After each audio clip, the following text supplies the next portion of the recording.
Year's Eve. Thank you so much for joining us for our little New Year's Eve party. Today we have, with David and I, we also have Jeff and Cody. So I'm just going to go around, let everyone say a few words. David? Happy New Year's, everybody. I hope you're enjoying your evening and looking forward to the next year. And Jeff? Happy New Year. I'm trying year-long near future events one more time. Last year I did not do so great, but I've had some success month to month over the years. So we'll see how this goes. Nice. Happy New Year's from Australia. And Cody's already in the new year. He's well into it already. So Yeah, he's a time traveler. He's in 2025 already. Haven't gotten there yet here. And so we hope to cover the following kind of topics. We're going to be dipping in and out of different topics and coming back around. So we're going to talk about sports predictions that Mint has been working on, Magic and the Noise. And we're going to talk about Cody and Jeff and my near future predictions for 2025. And as Jeff said, we tried something. We decided, okay, let's do a full year of predictions. And it's a bit of a challenge to do that long a time span because there are so many events that are going to happen. So what is the most significant event in 2025? Well, to whom? To women, to men, to children, to old people, to Americans, to Englishmen? There's just so much data. And so you have to find ways to narrow down what you're actually wanting. Because if you leave it too broad, you don't get as precise details as you kind of need to be able to make sure that you're not just intuitively guessing what's going to happen based on what you know about the news. And so one of the particular problems that we're going to talk about for me today, I picked up on the bird flu as one of the many things that I picked up in my near future events. And it's really hard because you know so much about it. You've heard all the fear propaganda out there. And so trying to tease apart the noise around you from the good data is a struggle, and you get through it with practice and with refining your own skill. And so I feel like for this one, I did a good job of pushing out all the noise and getting good data, but it still came through. And so we'll talk about that. We're also going to talk about something that I haven't seen very much discussed in the remote viewing community, and that's the Condign report, a declassified report from the United Kingdom's Department of Defense about UFOs, UAPs, plasmas, and it's really relevant in relation to the plasma orbs and drones that are being seen all over the world, but especially in the United States. So those are kind of all the little topics we're going to cover. And so to start us off this evening, David, why don't you talk to us a little bit about high precision, accurate sports predictions? Yeah, so Sasha's going to show some information about the sports predictions. So we've been working on precision with numbers, and we've applied it in different contexts, so financial instruments, but also sports. And I've been focusing on this more recently in a very serious manner. And here you can see some of the information. Essentially, there's tweets that the top part of the information there you're going to see is a tweet that's time stamped, and the bottom part is the actual score. So you're just going to see basically the two combined together so that it's easy to see the information for some of these predictions. And in the community for remote viewing, typically we're told you can't get numbers, but this work is this is a single person's work, and when we look at the community, at least from what I've seen, the majority of it requires groups of people, and usually it's not even numbers. They're going after things like a team, using a photo. ARV is the only tool they really have. They don't typically go after the numbers directly, and if they do, like for the lottery, it's usually groups of people that are required to achieve that result. And so one of the key differences here is that it's an individual. I mean, I think on one day I did 12 or 14 games in one day, and the accuracy actually is pretty high. I think it was on that particular day, it might have been 90% or something, but it varies, right? Based on all sorts of different conditions and situations. Because this process that we're engaged in is more of a pathfinding process. We're using a model that is different. So let's talk about models. CRV is a model. And Inga Swan in the IRVA, there's an IRVA talk where Inga Swan breaks down exactly how that model is derived. It's also talked about in the declassified documentation. Remote viewing is synonymous with CRV. CRV is a single model. Sasha, in the world of physics, is there a single model or do they have many models? Are there models that go away over time? Like, are we still using models from like 300 years ago, or do some of those models disappear? No, obviously obsolete models get replaced by better models that provide better predictions, that provide better results, and that are just more useful. And that's something that it's exciting to think about seeing happen in the remote viewing community. Yeah, so my point is that this kind of process exists in the real world in other segments like physics. And so I've heard many people say in the community that CRV is like the only model, it's the best model, there's nothing better and all this kind of stuff. But it's like there is no model in physics that is the perfect model. There are many models and they all have their different uses in terms of how they can be applied.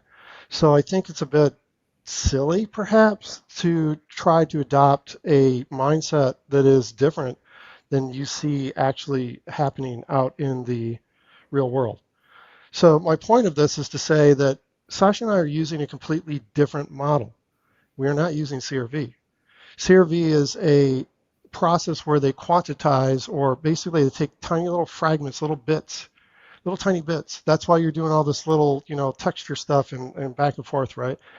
Their mindset, and it works. Like, I'm not ripping on CRV. CRV is useful. I'm glad it's out there. It's wonderful, but it has limitations. And its focus is to take little tiny bits of data, typically correlated across a group of people, to look for cross correlation, and then to describe the overall target based on that result, versus an individual going in at a higher level and pulling a bunch of complex data, maybe even drilling down to the bottom instead of going from the bottom up.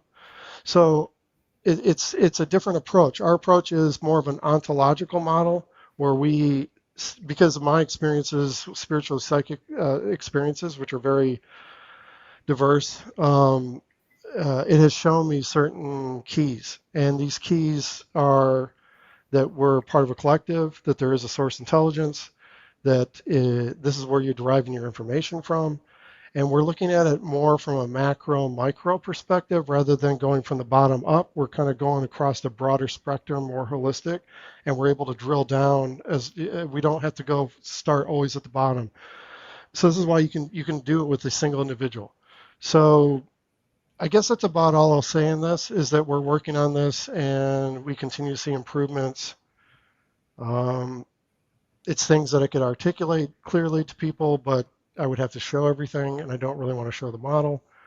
But you can look at our other work in remote viewing because it's all kind of tied together to get some hints. Thank you, David. Okay. Yes. I want to jump in and say a few things here as well about this in particular. So we do have some viewers in our regular monthly live streams who are using CRV, and Cody here is one of those. And Cody, you get great data. You're using CRV, but you're getting amazing data. And John Dixon as well is using, I personalized, I would say, his CRV. So he uses it in a different way. But I still think, like Cody, you're using a more traditional CRV. You're still getting great data, and we're going to see that today with your NFE. Amazing data coming through. But I do want to emphasize that idea that David is expressing here, that these are different models, and they stem from different underlying assumptions. And those underlying assumptions within CRV are rarely questioned or challenged. They're just taken as a given, and the outcome of that assumption is accepted. as the premise, and then all these conclusions come from that premise, and people just, oh yes, okay, they just accept it as a whole. Whereas we're trying to challenge the underlying assumptions and say, is this valid? Is this the most useful? Are there other ways of seeing things? And we found that there are other ways, and for us, they've led to exceptionally better results for us. And the number predictions are just one example of this. Yeah. And so yeah, go ahead. Yeah, I just want to say, yeah, when I talk about CRV, I'm talking about in a general context of how it kind of is formulated and applied. But there are individuals who clearly are able to do things on their own versus in a group. But I'm saying, like, if you actually go talk to people, like a whole spectrum of people in the community, a lot of people who are using CRV, because I think it was Herlosky, he said it's designed to work in a group setting, not as an individual. So I'm saying there are people that believe this as a truth, as an unbreakable kind of thing. I don't believe that because I have, like, Cody is a great viewer, and I've seen others. So anyways, when I talk about this, I'm talking just in a general concept of the framework of how it's kind of designed and how our stuff may be a bit of a different approach. Anyways, Yeah, go ahead, Sasha. Yeah, they're the models that see, like you said, and John Herlosky, who was one of our guest speakers at our mini conference event on December 8th, and you can watch that in our live streams on our channel here. He talked about that. The survey was designed to have remote viewers working as a team, and every team member contributes fragments of an artifact that somehow, when you bring them all together, all these artifacts, all these fragments, they start to tell a story. And David and I are both, I think, rugged individualists. And so we've both been really striving to figure out how we can get the story, all of it, without having to be a part of a group, just by ourselves in our sessions. And I feel like we've reached that goal successfully.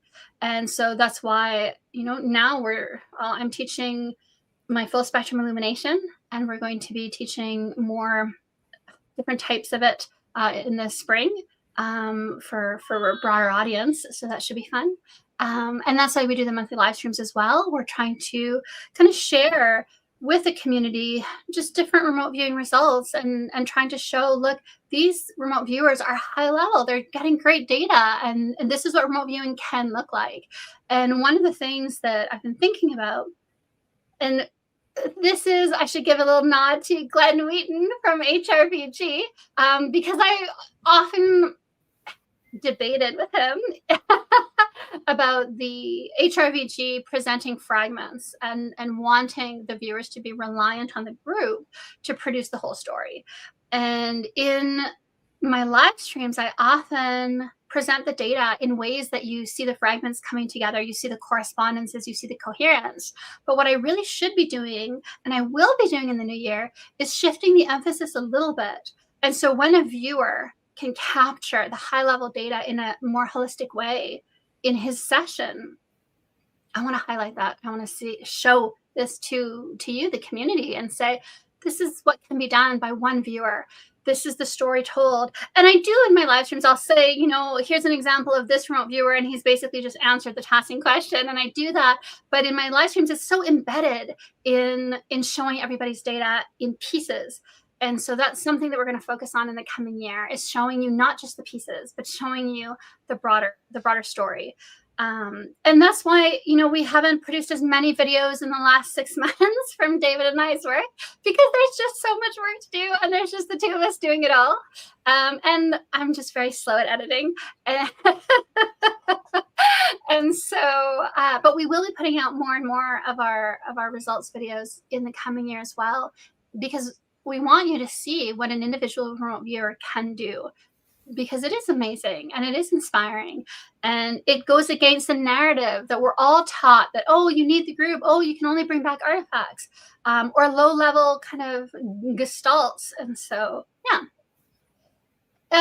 Does anybody want to say something more, or shall we move on to the next topic? Are there any questions? Yeah, I think we can move on. Okay, so let me stop the screen sharing. There we are. Okay, and so thank you, David, for showing, for talking about the sports predictions. We are going to be sharing more of those in the new year. And, like we had talked about last year, maybe doing a membership tier, something along those lines. But it's still something that we're developing and working on and figuring out. And so stay tuned for that. And so now Actually, before you move on, can I ask a question? Yeah. Are you actually betting, or are you just predicting numbers? And do you think it would make a difference either way? So these are considerations which we've already formulated strategies for this to actually circumvent any kind of issues that might come up with that. So these are things we've already thought about as strategies. But so no, we have not done that yet because we're working towards a very, very scientific, formulaic approach. And we're really close to that. So it's like when we have that, because I'll know 100%. Like I'm not interested in fooling myself or playing games or I'm the best. I don't care about any of that nonsense. For me, it's like I really need the real meat, the real thing, right? So we're very, very, very, very close to having that. I think it's just a matter of days now. And once I have that, then yes, we will start. Absolutely, yes, because we'll understand exactly where we set in terms of percentages and everything. And because I think one of the main things was you need to establish a really solid foundation before you start. Baseline, yes. Because you want to know, did putting the money on it actually affect it? Or is it just because I'm deprived and so my input is not as good this week or whatever it is, right? And also we were trying to hit a certain consistent, reliable hit rate before we start kind of taking it and putting it under different conditions. And so I think that's one of the things that David's really talking about now is, okay, are we consistent? Is this consistent? Is the outcome reliable? Is the hit rate within a very narrow margin? And we know that's our hit rate that we can claim and it's coming through. And then now we're going to put it in, okay, what happens when money's on the line? What happens when other people's money's on the line? Right. And all those other kind of variations. So it's super exciting, especially the timing couldn't be better. It's nice to kind of walk into the new year with something this exciting. But it's stressful and there's still a lot of work and testing and stuff to be done. Yeah, it's just basically progressed over a year because I've been working on this for a couple of years, but it's like it's gone from basically heavier emphasis on experience, intellect, and combined with the psi, and moving stronger and stronger towards a marriage of science and the psi, and removing any kind of intuition or experience, just moving into like you're just really mashing the science and the psi together to a level that it's more like a formulaic kind of thing, and that's where we're at that point now. Whereas a year ago, it was heavier on me using experience and stuff to try to navigate to the correct outcome. Essentially, it was harder. And so on the note, now we're going to move on to Cody's near future events predictions. I mean, it's not near future events predictions; it's for the full year. So future predictions for 2025 from Cody. So Cody, if you want to say some things, and I'm going to start presenting your screen. And so the thing that we're looking at first is your most unexpected event for 2025. Yep. It was two very unlikely businesses combining, joining, merging to kind of control something. They're kind of coming together. So, yeah, on that page, I was getting like a C semicircle shape. Yeah, and I just kept seeing two people meeting. Like it was more like they didn't even like each other, but it was strategic. I had a visual of that X at that point in the session. I thought it was more of a Roman numeral. But it just kept coming back throughout. The whole session had a very tech-related feeling to it. They were just joining together to pretty much take over. take Yes. over whatever, some sort of technology sort of thing. And yeah, I think I got that it would happen somewhere in February. And yeah, later in the session, I got a C, a blue C with the X. Yes. So yeah, that's not really anything that I've know anything about, that sort of stuff, but wasn't what I expected to pick up on in the most unexpected event. But I thought it'd be something horrible, but it is what it is. And so we were talking about it. David, you're the one who recognized what this could be. So do you want to say what you saw? Yeah, I think Chris had kind of mentioned initially, but yeah, it made sense. It immediately made sense. Is the C, the blue C, has a link to Coinbase. The X, of course, is X. And one of the things that's interesting about this is because I just saw another piece of data. You just showed at the very first slide, you had a male and a female, and they're partnering up, they're meeting up, right? Female is ahead of Coinbase. Oh, really? Yeah, so that's another piece of corroborating data, which is interesting. So Yeah. so in the discussion and the analysis that we were doing, we kind of thought it looks like X is working in collaboration with Coinbase for a payment system for Twitter. And Cody, because you had the X and the C, you had the X on the C, and even where you had the two people meeting, and when you had the C as a semicircle, you have all these X's on the ground, and so the symbology kept being repeated in your session, and it's interesting because then of course there are articles that do talk about this exactly, about X maybe looking to join with Coinbase. And so what I would take from that, which is not financial advice, it's purely entertainment and it's just to amuse you. I kind of think maybe buying some base token would not be the worst idea, or investing in Coinbase stock. So yeah, they have on the stock market their coin and their token is base. Yeah, right. Yeah, That's because cool. I think if this happens, then it's going to significantly, I think, increase the popularity of Coinbase and their token, right? So that's exciting. And you had it in your most unexpected events. And this is what I think is so amazing about remote viewing. And I like that you took that approach because it's so out of left field. It's not something, you're not necessarily steeped in the crypto world. You're not necessarily an adoring fan of Elon Musk's who follows his every move, right? And so to see this in your session and see like, oh, I think, he's talking about Coinbase and X coming together.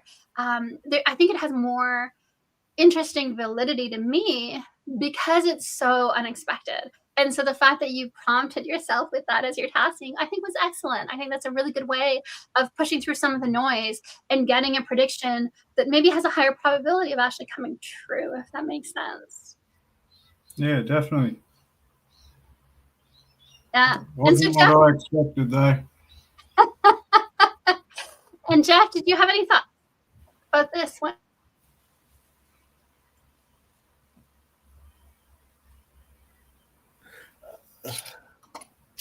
I'll just agree with what you said. I think this would support his work, but at the same time would also look for anything else that might match his work as well, because it could be a broader topic as well. So interesting to watch.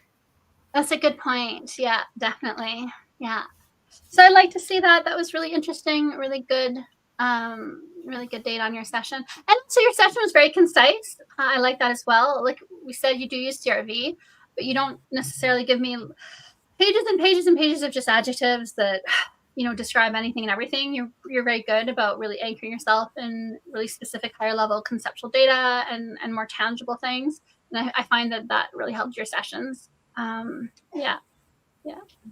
Yeah, thanks. Yeah, good job. Yeah.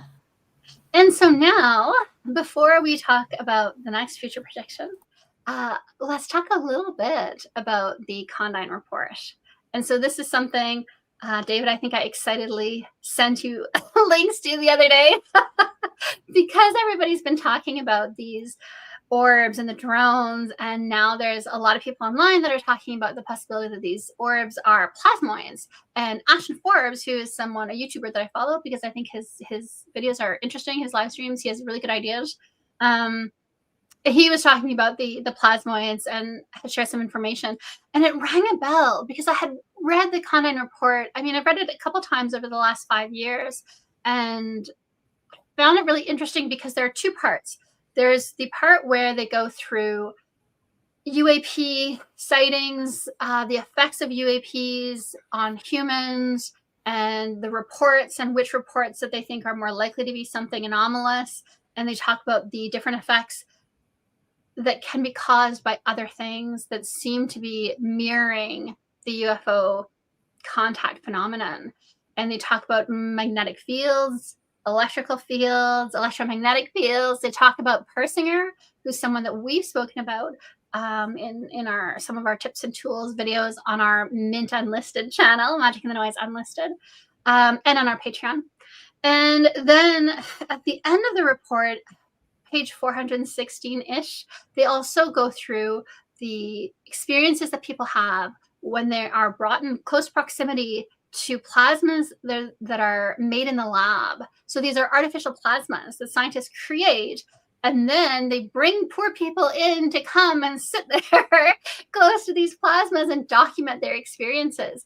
And they really, really line up with UFO reports. And so there are a few things that I want to talk about. So there are aspects of missing time, and that's covered in the magnetic field effects that have been tested by the Departments of Defense, by Persinger, and are also showing up in these UFO UAP reports, as well as a lot of other effects that I think are interesting. The time gaps one, I think for me was most intriguing because I didn't expect that to be a symptom of having come into close proximity with even an artificial plasma. David, did you want to say something about this while I bring up some share screen? Yeah, I mean, to me, so I looked at what Sasha had sent me just a tiny little bit, so I haven't had any time to really dive into it. It's a big report. However, the thing that I thought was fascinating was that they have been working with these artificial plasmas for some time, and that they do, like she's saying, they do seem to exhibit traits that are similar to what UFO individuals sighting and people who see UFOs experience something similar. So one of the immediate key takeaways for me for that was the idea of, hey, we're seeing all these orbs in the sky, and if they've got this much experience kind of creating them in the lab, and I know they were working, I think there was somebody who was working on I think you showed me something. Was it in the report where they actually can beam it across an area? It's not just in the lab; they're actually doing it outside as well. Is that right? Yes. Yeah. So it's like the stuff we see in the news that look like actual UFO, like, oh, that's a drone because it's mechanical, but here's a glowing ball thing. It's got to be UFO, right? Well, this report's saying no, they actually could easily be a military experiment. So it's like you can't trust that that's actually an ET just because it's a glowing ball. And that's one of the things I thought was interesting. And there's something that we had talked about during your sonoluminescence session. We had talked about the possibility of polarized magnetic fields, and it was something where you were doing your work, you were projecting, and I could see what you were describing. And even though you weren't familiar with it, you were still describing it in such detail that I could see, oh, it sounds like he's describing polarized magnetic fields. And at the time, I didn't even know that was possible. And so it was after, when I was doing all the research for the analysis of that session, that I came across all this research on polarized magnetic fields. And it's a fascinating topic of physics. And I do recommend people start looking into it because I think there are a lot of secrets there. Ashton Forbes should be looking into it. And I think maybe, I don't know, it might be some of the things that if he hasn't already stumbled upon it, I'm sure he will, because he's kind of in that line of research, the ether and things like that.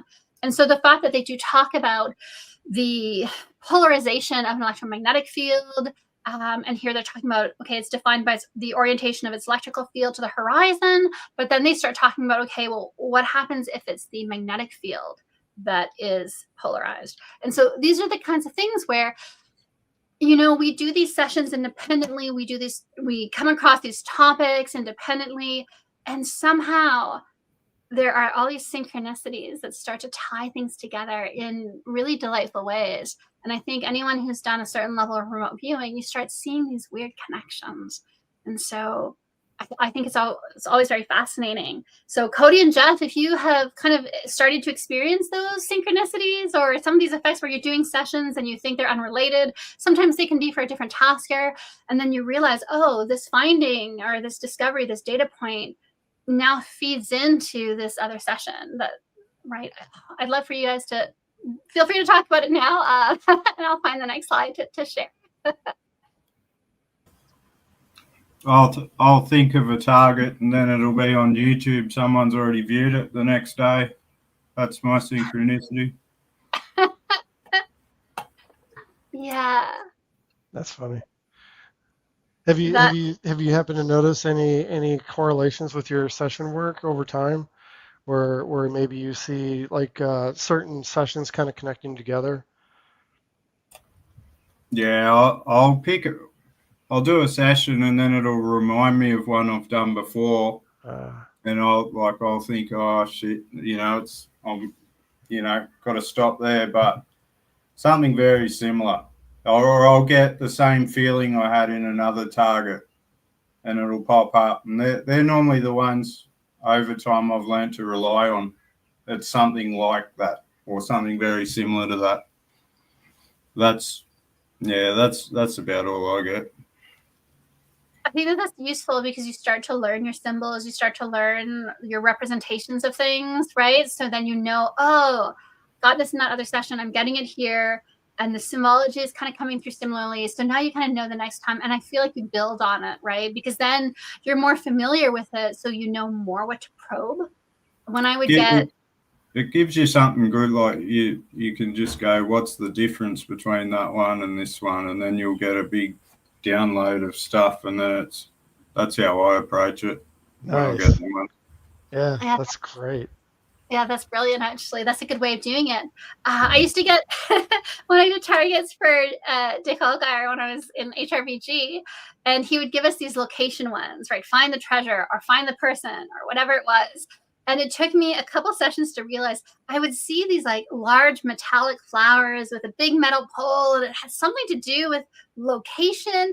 And I realized at some point, like, this is not a real thing that exists. This is like a marker that the tasker wants me to specify a particular location.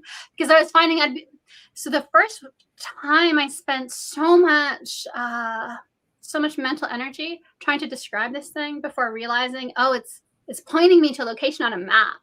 And then when I realized after a while, I was like, oh, this big metallic flower thing, it's like a compass, something or other. No, it's just the concept of, okay, figure out where this is on the map. But I remember being frustrated that I'd wasted so much time in that first session trying to figure out what is this and what is it made of and how does it work? And it was just like an indicator saying, okay, find the location. So those are the kinds of things I think that as remote viewers, that's kind of, you learn and you grow. The more sessions you do, the more you notice these kinds of things. So I think that's really good. And I would like to say hello to some people in chat as well. Stephen Halls, Happy New Year's Eve. We're glad to see you in chat. Thank you very much for joining us from Edmonton. Very nice. And he wants to see more of the X's and C's that Cody drew. Yeah, so we are going to post the sessions under the video on Patreon in the coming week so that you'll be able to reference them there and see all the data. Yeah. And I think in the new year, we're going to build a space on our website. And that's the thing. I don't know if we'll put it on the Patreon or if we'll just put it directly onto our website where we can have a bit of a portfolio. Because right now with Patreon, the sessions are just sorted by the video. And so you have to find the post related to a specific live stream and then look under it to find the PDFs of the people's sessions. Whereas I think it would be nice to be able to just go and click on Cody and see all of his sessions related to the targets. I think that would be nice. Yeah. And so I'm going to work on getting that put up on our website. So yeah, I'm not the best at graphic design. So it takes me a long time to get these things done. But I think it's really worth doing. One of the things I'm showing here are just some of the effects on the equipment and objects that they're talking about here that were reported in relation to the UAPs.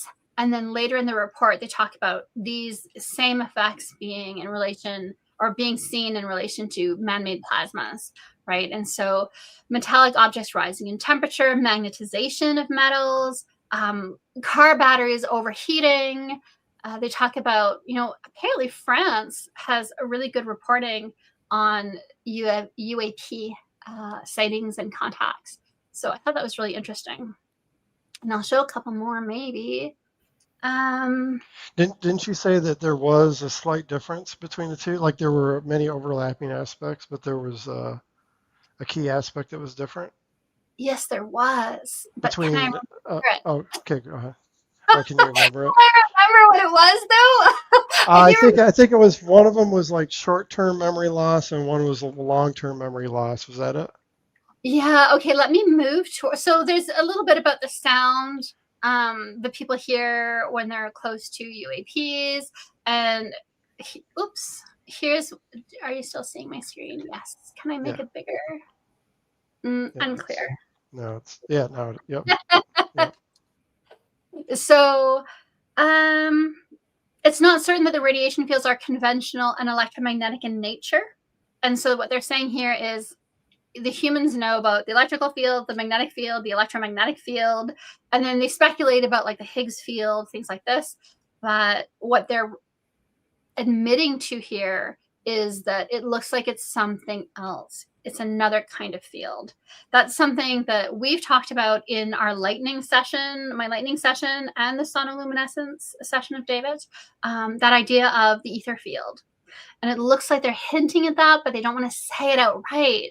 And Ashton Forbes has been talking about this as well. I think more and more people are coming to the realization that there is another field, that there is, you have the perpendicular electrical and magnetic field, and it looks like there's a diagonal there. There's the propagation of energy through an ether field, and that ether field might actually be the carrier field for photons, and and maybe for information as well. And so as remote viewers, we're interacting with some field that has all the data that describes our reality. And there are interesting tie-ins there. So I just thought it was interesting to see that in this military report, they're talking about this. They're saying there's no other known exposures to EM radiation with conventional modulations that cause the loss of time syndrome that are reported by many close encounter witnesses worldwide. But then they do talk about Persinger, and he was looking at time gaps that were experienced by people in relation to being exposed to, I think it was low frequency, weak magnetic fields that are modulated. I feel like I'm getting a little bit too technical. That's interesting because that's similar to what they were using to shield the target from Ingo. Was weak modulated magnetic fields. I mean, maybe not quite the same thing, but it could be a similar category. So I find that to be a bit interesting, that there could be a correlation between that and people having memory loss. Meaning, the concept of so through Persinger's work, there is evidence that essentially we are connected through the Schumann frequency. That's a known thing. That's not something he made up.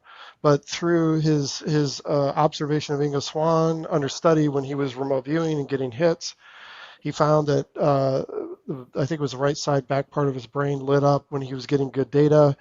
And there's indications essentially that there's a tie-in with the Schumann frequency, that he's maybe pulling the data from a collective consciousness that's in the magnetic field of the planet. So the reason I bring that up as context is because if He then shows an experiment where he takes an envelope and shields it with a weak magnetic field that has a frequency spectrum range, which could be modulation. So it depends on how they define that, but it's like he's using like a spectrum of frequencies through a weak magnetic field around an envelope, and Ingo cannot see it. He cannot read what's in it. So if the same thing is happening around a person, and now they're disconnected from the Schumann, are they losing time because of that? Like, is being disconnected from the Schumann part of that cause as to why this is occurring? Just a thought. That's all. And that ties into my session on the Hobbit, Homo floresiensis, in Indonesia. We have made a video about that for Patreon Wonder Tier members. So Cody, you've seen that one, I think. But we haven't yet put the version on YouTube yet. We have a different version for YouTube. But in that one, I did see, and this is information on the Patreon one that I don't know whether or not is going to be included in the YouTube version, but that when the magnetic field of the Earth collapses, then it looks like maybe a lot of humans aren't able to maintain the coherence of their thoughts, of their memories, their connection to it, their connection maybe to the data stream that is tied into the Schumann resonance. And so a lot of them suffer terrible consequences that I don't want to talk to because it's New Year's Eve. Yay, we're at a party. But I did cover in the video on Patreon, and we might touch upon in the video on YouTube. But there is that connection with this idea of there's all this information that's collecting and synchronistically coming to our attention that has to do with these ideas that modulated electromagnetic frequency changes, magnetic frequency changes affect human thought, cognition, perception, can make you lose time, can make you lose your memory. And so people have to start asking themselves, what happens when the Earth's magnetic field that we know from NASA reports is weakening at an accelerating pace? What happens when it collapses and then reemerges in that in-between point, in those 3 days of darkness? So just some interesting light things to think about on New Year's Eve.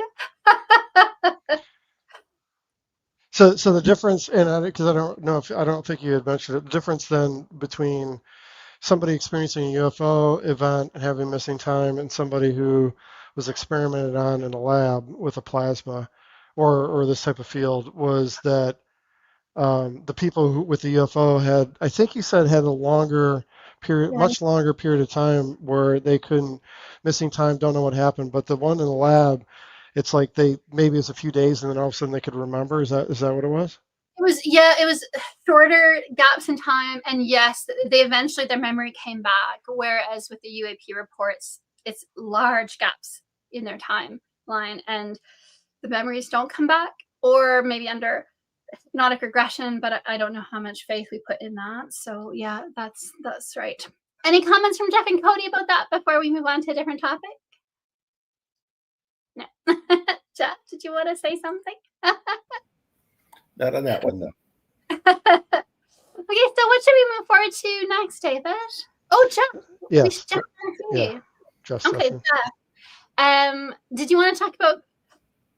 Yeah, let's talk about your session. What event would you like to start with? And did you want to screen share? Or did you want me to? I would prefer you to, and let's start with Elon Musk. Okay, It isn't that it's that. There's nothing really amazing about data here. It's more about the way it happened. Okay. So I started trying to do near future events and kept being presented with the same image, which was a still image of Elon Musk, literally face to face, very close proximity to me. And nothing would happen. It was literally just seeing a still image of Elon Musk. Elon Musk played a big role in my predictions for last year, none of which at least publicly came true. Don't know about privately, but So he showed up last year and nothing really became of it. I don't know if that played a role in basically this being almost like a stumbling block. It's like this was something I couldn't get beyond. So was this something with me and my remote viewing? Is there something surprising that's going to happen with Elon Musk, and he's going to maybe not play as big of a role in things that people think he's going to play a role in today? I don't know what to say about this, but I literally 6 times this image came up and I could not get beyond it. Have And I you was getting extremely frustrated. have you ever had anything like that No, before? Okay, no. because I was wondering if you had some other thing that occurred, and then you might be able to relate it to that. Okay, interesting. So I'm not sure how to interpret this exactly, other than he'll play a big role in my news. Let's put it that way. And is it something I'm not supposed to see? Is it something I can't see? Is there some sort of shielding around him? I don't know how to interpret this. I have noticed that some I don't want to use the word celebrity. Some, I don't know what you'd call them, cultural elites do seem to have some protections around them if you try to remote view them too directly. So you kind of have to sneak around to actually locate their data. So I do think that that's interesting. And you said he was a big figure in last year's NFE, but you don't feel like necessarily he was that significant, but he was, because he was, I think, very much a part of Trump getting elected. And I think he had a huge cultural influence on US elections this year. So I would say that he was a leading figure in the political entertainment, I guess, sphere. And so it's interesting that you say here that he plays a big role, but the script is not written and it's changing. So can you tell us a little bit about how that came through for you? So is it, again, this is a little bit new to me because it was so odd that this was happening. And so I'm almost wondering, was this a message I was getting, or was this something my mind was making up and to try and justify why I was stuck? Again, I don't put a whole lot of faith in anything that I say here, other than I'm really curious to see what Elon Musk does next year, because this was a big stumbling block for me. I want to learn why for my purposes, as opposed to anything from a remote viewing perspective. So I don't know what more to say about that. Well, I'm hoping, well, he is coming out with, his implanted chips. So maybe you're going to sign up for that. I don't know. No. I was going to say, please don't. Please don't be the guinea pig for that. But interestingly enough, Cody, you also had Elon Musk coming through in your most positive event. Do you want to talk a little bit about that? Yeah, it was not what I expected for the most positive event, but yeah, it definitely felt like it had something to do with prosthetics and like a medical breakthrough. Yeah. And it seemed to revolve around technology and microchips and stuff like that. And it was, it wasn't what I expected, but it is what it is. But yeah, it definitely had something to do with like hands and feet and stuff like that. See how that like sensors, and yeah, it's really not stuff I know anything about. So it's pretty basic look at it, but that's what come through. Interesting. So he's got robots that are coming out. The celebrities actually have access to them, and I don't know if there's a tie-in with that, but it could be that maybe these become more prevalent in society in 2025, that we see it more, like you might actually see it in a local area kind of thing. The other thing could be is, I don't know if he's, because I don't watch any of that stuff with Elon Musk. So I have no clue what's going on with him and his stuff, but it's like, would the ability to use his Neuralink to control robot remotely be tied in with the idea that you have here of prosthetics? Like, rather than prosthetics of the person, more like an entire robot that you're using to do stuff that you need to do because you're not able to move, right? Yeah, definitely possible. Yeah, it felt like I had a medical thing. You know, I really struggled with it because it just didn't make sense to me on how I cured myself. I thought I would get something completely different again. So yeah, I did a timeline on that. I don't remember where I got with that one, but I think it was somewhere around the middle of the year that was supposed to. It'd be further up. Maybe August. Oh yeah, yeah. So I do think it's interesting because, like David says, Elon Musk is working on robots. He's also working on an implantable brain chip that will help paraplegics session. And so I did think it was interesting that you're kind of reporting that. And then Jeff's session has Elon Musk as the first page. well, there's the synchronicity. Yeah, exactly. And there's another tie-in because Cody, in your other session, let me just call that up because I thought it was interesting. In your most unexpected, you also covered this idea of a glass dome. And right now, Elon Musk is talking about a glass dome for life on Mars. While we're here, let's just look again. So here's the C for Coinbase, and then here are all the X's. And I've seen enough of your sessions now to know you don't typically fill in blank space with random X's like that. So it did stand out to me as like, oh, there's something here. Just because it's not a natural pattern in your work, and that's what makes it stand out a little bit.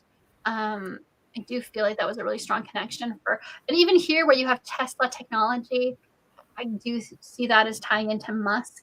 But where were the glass domes? Were they not? Oh yeah, here. So you had this glassy dome shape. Whatever this is, the structure is at the location. And and it was just a fun little synchronicity. David, you had sent me. Yeah, I looked it up because I was like, Musk glass dome. Like, does anything? It's like, oh yeah, it does. It says that he says that we have to build these glass domes on Earth and basically make them work here, as if we were on Mars, and then they would take that and use it on Mars. This exact same thing. So there's a tie into Mars on that.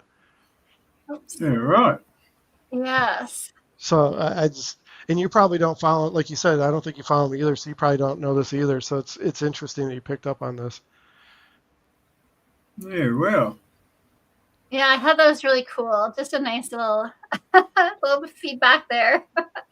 Also, real quick on Elon being blocking Jeff. Audrey Dixon says, doesn't Farsight do an unblocking technique for certain projects?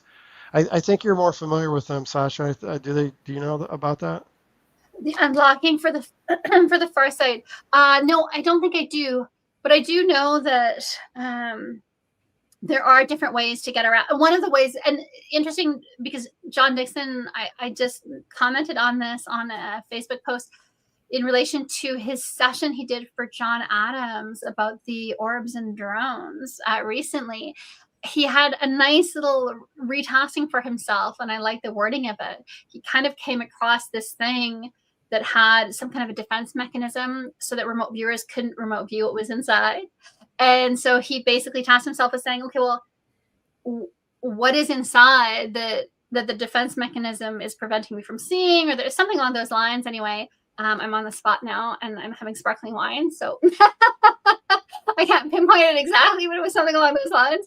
And I thought that was a really good way. And, you know, it's something Dave and I, we've talked about so much in the live stream and just between ourselves, is that idea of you can retask someone so very specifically, and you can task someone extremely specifically, and you can task yourself in the middle of a session and say, you know, I want this, or my intention is to see this. And so when you come across blocks, you can figure out, like, if I were Elon Musk and I was setting up a protection to hide information, what information would I want to hide from a remote viewer? I mean, that would be a way to get around it, right? If you're wanting to know his deepest secret or whatever it is, right? So there are ways that you can be creative in getting around those. And I think moving to the person and then seeing it from their eyes rather than trying to see it as an external remote viewer, right? Like, oh, show me what Musk is doing. Instead, you're saying, I intend to see it through his eyes, or I intend to see it from his perspective, or there are other ways as well. So you don't want to, or you're struggling to see what Elon Musk is working on. Okay, well then why don't you show me the documents that are on his desktop or that are in relation to a new project, or right? Like there's so many different ways that you can kind of task yourself. Did you want to add? Or the person nearest him that knows the information that may not have that same level of protection. I mean, there's a chain of custody of a bunch of people, right? He's not going to know for some of the stuff. It's going to be spread out. So, yeah, there's plenty of ways to attack this, in my opinion. Yeah, and so, but I wanted to bring up that I didn't. I like Cody had a clever little way of doing it. And it was really straightforward and it worked well for him. And he did that in CRV. So again, but that's the thing, right? It's if you're going to use traditional formats, then how can you empower yourself to get around any restrictions or any gaps or anything that you're wanting to get more and your format doesn't allow for it? How do you move past that? And I think that that's what you have to start thinking about in order to move beyond, the standard level of remote viewing. Shall we go to the next page of your NFV? So let me just say one more thing about the first page. Okay. That kept reoccurring and reoccurring and reoccurring. And I was getting very frustrated. So that's when I decided to actually do this drawing and get it out of my head and on paper. And once I did that, it was like, okay, now I can put that aside and I can see other things. Nice. So that was a little trick that didn't get me more information, but got that put on a sheet of paper and put in a stack. And now I can move on. So now let's move on. Yeah, I find I do the same if there's something where I'm like, I'm too embarrassed to write this down, or this is too silly, or even this is too stereotypical, right? Like the bird flu. I was getting a pox on all your houses, which comes from a Shakespeare Romeo and Juliet, where he's like, a plague on both your houses. And I could hear that voice saying like, a pox on all your houses. And I thought, do I really want to do an NFE about a near future events predictions about the bird flu that's coming? That's going to be a pandemic. Like, is that really remote viewing prediction? Or are people just going to say, well, yeah, you don't need to be a remote viewer to know that there's something coming along those lines? But I thought, okay, it is coming. It is being insistent. So I could keep ignoring it. And it's just interfering with my concentration on my other data. Or just do the page, probe it. But take the opportunity to probe for details that are not yet known, that might be more helpful. So what is a treatment for it? And I got good information on that. What is a possible treatment at home that you could use instead of having maybe to get injected or things or go to big pharma for some kind of a treatment? And so I think that that's how you can deal with those things, is give in, write it down, but probe it for more data or do something so that you're not just resisting it. Yeah, definitely. And so let's talk, we're going to talk a little bit about this, and then we'll go to Claudia's, I think. Yes, David? Her little party palace thing? Yes. So let me see if I can, the pool party? Yes. Yeah. Okay. We have time. Jeff is going to talk to us about his, This was one that I did right after the United Healthcare CEO was shot. And so this was basically another attempt at somebody in this case, I got that this was somebody very high up in the pharmaceutical world, and that this was going to be caught on tape. Someone was going to basically dose his drink with fentanyl and try and off him that way. But his security guards were ready for this as a possibility and had Narcan basically to bring him back. And this was done in a very public fashion.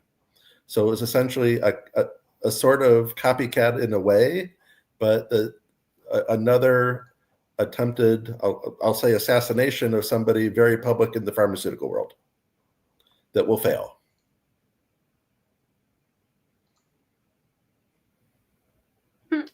That's interesting. Especially in Yeah. relation to the previous assassination attempt, or successful, I guess, assassination.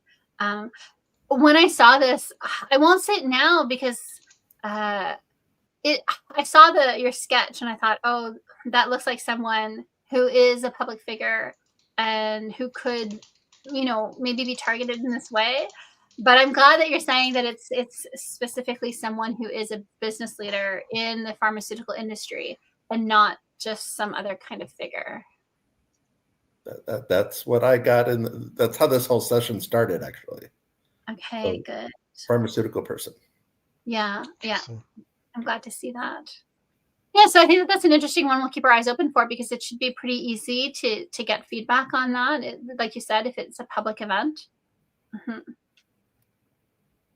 And then, David, are we ready for Claudia? There are correlations, actually, Jeff, between some of your other work with Chris's work, and we'll come to that. But I just thought we'd move from fentanyl overdose to pool party in Asia. If David is ready. Yeah, hold on. Let me see if I can figure out how to do this. So I don't do it too often. Oh, yeah. And then Audrey Dixon asks, would you always know that you're being blocked from information? So we've talked about this a little bit before, and I think it's a really good question, Audrey. Thank you for asking it. And there are different styles of remote viewing, and there are different beliefs about what you're doing when you're remote viewing, and there are different methods that you can use. And so I find that the best way is to go to the data stream rather than to go to the person and try to get the information from their mind in a kind of remote viewing telepathy way. I think it works better to just say, go to the data stream and then give me the information about this person, about what they're working on, what they're thinking about, what they're talking about, instead of trying to go to the person's mind. And having said that, though, some remote viewers, they'll draw the sketch of the face and they'll probe the face. And rather than going to the data stream, they're intending to actually connect with the mind of the person and draw the information there.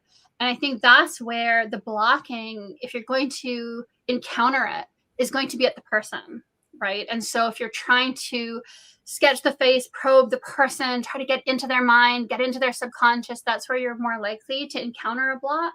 Whereas if you just go to the data stream can't be blocked. It's part of you, you're a part of it. Your consciousness is a part of the broader consciousness. So that's why we can access all this data.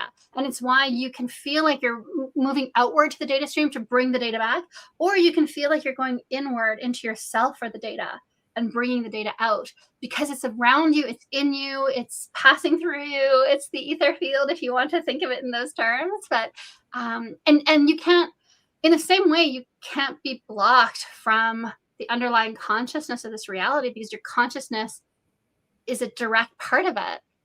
You can't be blocked from the data stream. You can be distracted. Someone might create fake narratives and stories that are really shiny, and you go towards the target, and your subconscious or your conscious mind even says, oh, what's that shiny stuff over there? Let's look at that, right? And so you can be misdirected. But no one can block you from data in the data stream, because you're in the data stream. You are the data stream to some extent. Your consciousness is. And so I would say for that, just don't go to the person's mind to collect. And also there are other reasons not to person's mind as well.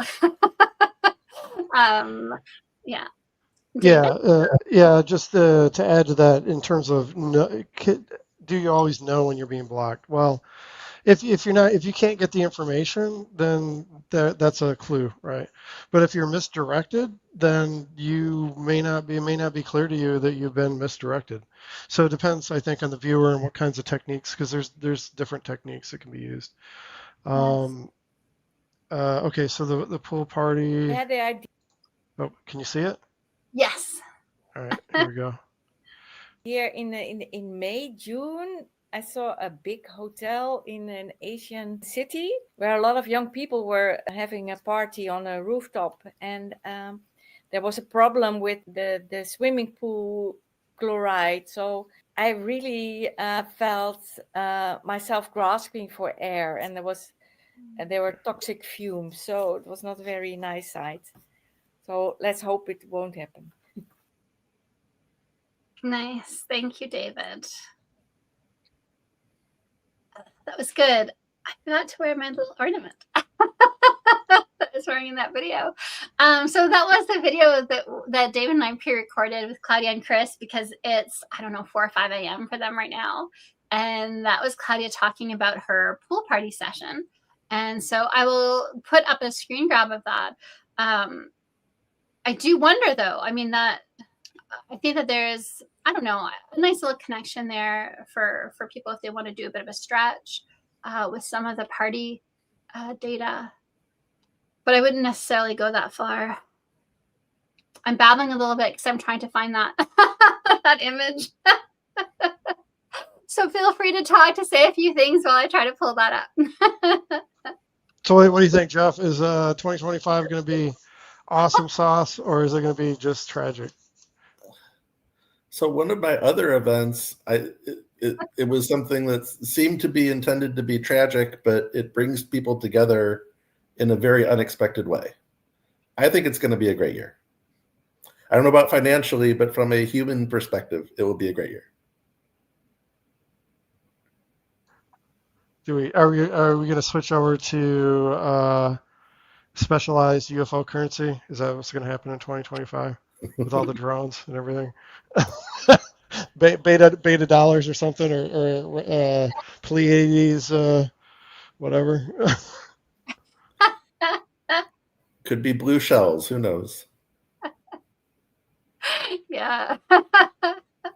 I'm glad that you're feeling optimistic. My data has me not feeling very optimistic, so I'm glad that you are, because I think that that's a good thing. Here's just Claudia's pool party, the palace. It's in Asia, and she has a nice little sketch there. And I think it's interesting, the toxic fumes and the young people gasping for air. So we'll see. Hopefully, like she said, we hope this won't happen. Clearly, obviously. And then should we do, maybe I'll talk a little bit my crypto prediction, and then we can cover a little bit of Chris's Pope. Yeah. Okay. So I tried to probe for what would be the best crypto to buy for 2025. So I wanted something that would increase enough in growth that it would be a good buy. And it was really interesting because I kept getting the word insipid. And I was like, I don't think that that's a cryptocurrency. But it was really insistent. So I wrote that down, INSP-ID, right? Insipid, INSP-ID. So I think maybe INS or INSP would be, if it's a cryptocurrency, that's the one you want to buy. And then I got information that kind of made me think. I tried to draw a logo, and at first I was just drawing logo of the coin that might be the best buy. And I got what to me looks like SNEC. I don't know if you guys are familiar with SNEC, but it's a meme coin. But it actually looks like it has a strong community. There are some good people involved in SNEC. So I was like, oh, I think SNEC might also do well this year, I guess is what I'm saying. And it's something that when I saw the logo and I started drawing an S, a snake in the shape of an S, and then I could hear the SNEC coming through. It's like, okay, so that one might do well. But I do think that this insipid or INSP will be the better bet. And when I tried to draw its logo, I did get something about it's related to gold. It's either related to the gold standard, it's backed by gold, or maybe it's partially backed by gold or tied to or incorporates gold, but there's some relationship with that. And I thought, as obviously the round logo with a V going across it, and I will, I'm not gonna, can you see? Because you can't, but I will put my session data up on our website. and that will be available. But I do get a sense of even there. So a round coin logo with a V going through the center of it. These little circles are little ornamentations in the middle of that V running through the whole of it. Gold in the top, maybe green on the bottom, and then green or maybe a little bit of blue in it. And I really have a strong sense of like wanting to bite it for gold, bite to test if it's gold. So if that makes sense to anyone, especially anyone in the crypto industry who knows what the heck this might be about, I would love to get some feedback from you. If anyone here has any insights. But even with this, when I was drawing this coin's logo, the idea of vapid came through with the V down the center of the central circle. And vapid, of course, brings me back to the idea of insipid. So I think there's something related to that. Does anyone want to? Yeah, not this is for entertainment purposes only, just as a reminder, not financial advice whatsoever. However, I guess you haven't done any research on this. I just you go look in the chat, you can pull it up. There's I think it matches what you're saying because I see the V, I see the circle, I see it's called INSP. It says it's an inspect. It's something, but it's KU coin. So Okay. it's got green because you mentioned green. I like you're just reading off the thing and I'm looking at it, I'm like, yeah, it looks like actually this thing here. Okay, let me grab this because I want to show people. I'm very excited. And again, yeah, we have to be very clear. We are not, this is just for entertainment. This, yeah, just to amuse you. We're not recommending or suggesting or anything else. Where did that go? There we go. Oh, okay. See in the upper left corner, the symbol right in front of the KuCoin. It's got a V shape with a green with a circle in the center. Yes. Oh, I mean, no, up there. Yeah, that one. It's almost, if you turn it 90 degrees. Definitely. And it is INSP, and it's 2 cents now. So those are the coins that are more likely to get massive gains, are the ones that have little prices and they can go up really quickly. So you think that matches or not? Well, it is the INSP coin, so that matches. I'll have to read more about it and do some more research into this, but that's hilarious. Okay, so INSP is a coin. It does exist. And hopefully we'll see how it does. Yeah, this year. Right now, it's on sale. And you can buy it on KuCoin. Not that we're recommending that you do, because we're not. Oh, and Inspect is a pioneering layer 2 solution for X in the Web3 domain. That's hilarious. That's your synchronicity across the viewers, right? That's hilarious. Oh, very cool. Okay. Nice. So Cody, we'll have to see if there's something there as well. We'll have to see if Insp is available on Coinbase. So very cool. Nice. Okay. Thank you for the feedback, David. And so let's go to Chris, because Chris has information about a Pope that is mirrored in Claudia's session and ties Jeff into your session on your military uniforms. So if David, you want to cue that up. I'm excited about the cue. To welcome Chris and Claudia, who have done a near future events prediction sessions, and they've been working on those throughout the month of December. And we're going to cover some of the highlights today. Hello, Chris, Claudia, it's good to see you here. Hi. Hey, good to be here.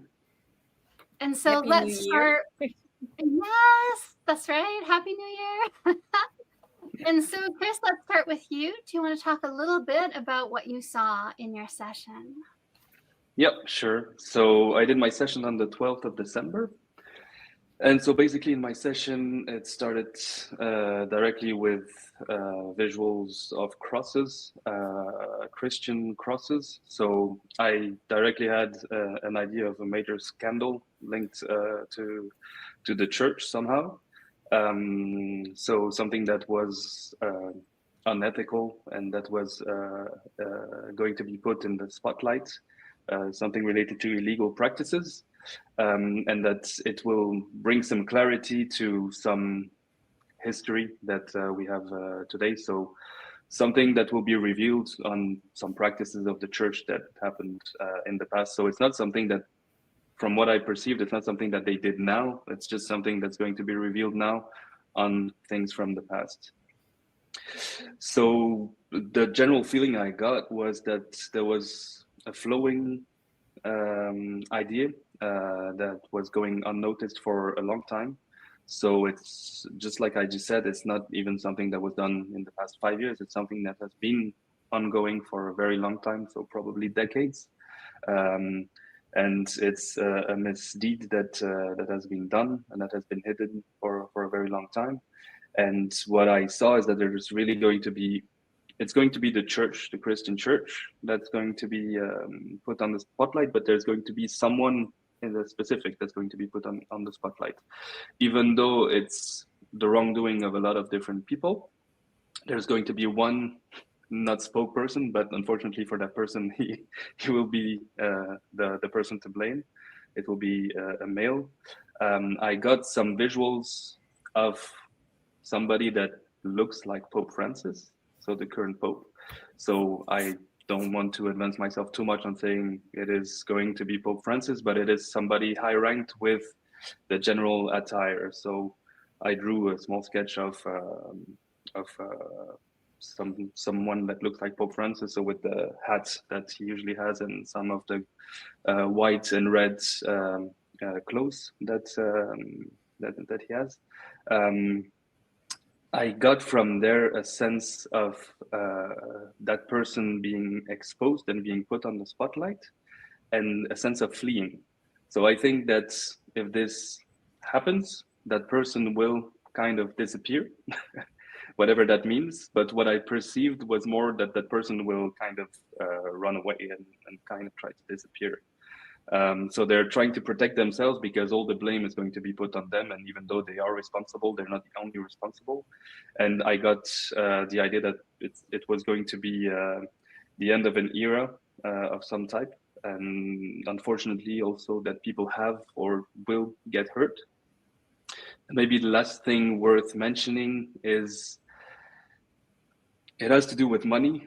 I also got a lot of perceptions of the Vatican, Mexico, Spanish, Latin America money. So I had a big sense of Latin America in there, but I also had a clear visual of the swastika and of Nazi Germany.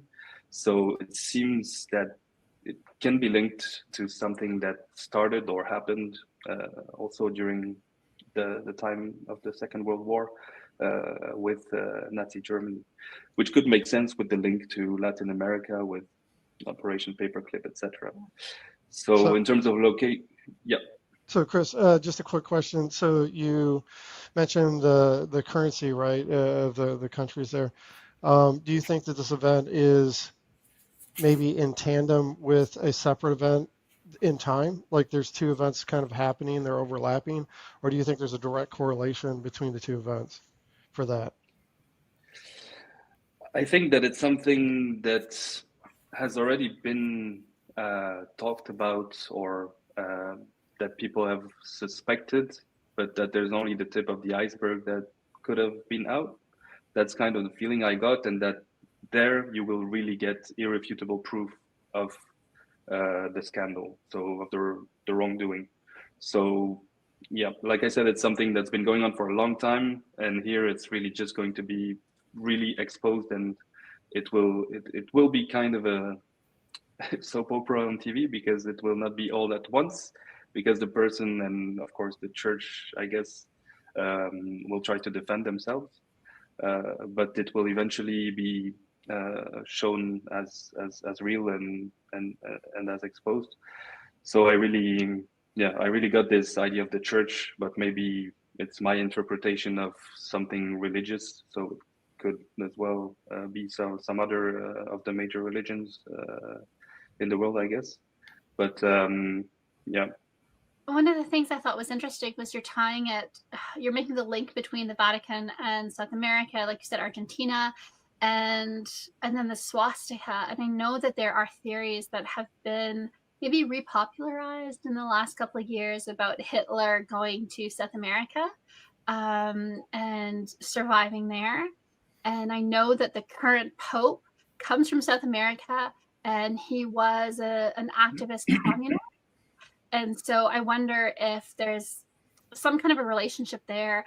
And also, I think money laundering. I think that there was a lot of money laundering through the church for communist groups, maybe, that were helping to destabilize Argentina or other South American places. And so, Yep. I think that to me, there are a lot of connections that this would fit into. So I think we'll have to keep our eyes Indeed. open. Yeah, so I went into quite some details, but yeah, definitely if we had to summarize it, definitely the highlights I perceived was something related to the Christian church, with somebody being put on the spotlight and something being revealed that may be linked to something old, and yeah, Nazi Germany came out, so that was interesting. And yeah, Latin America and Spanish and Mexico came with the Vatican, so definitely maybe something that happened a long time ago, where maybe the church had a role to play in letting some of the Nazis escape back in the days, by providing money or means of doing so. So that could be the scandal. Yeah, it's interesting, and also the concept of the end of an era. If something is scandalous enough and it involves the Pope, and he flees or is removed or exiled or whatever it is, I think it would seriously damage the church in a vulnerable moment. And this kind of ties us into Claudia's session, because Claudia, you also had a religious figure. Do you want to say a little bit about that, about what you saw? Yes, I also drew a religious figure, and I also felt it was the Pope.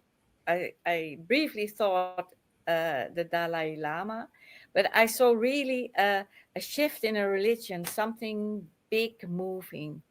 And an important leader of a religion suddenly passes away. And the thing I felt around it was that it was all kept in secret. Maybe he is already dead, and it's all AI on the television. I don't know.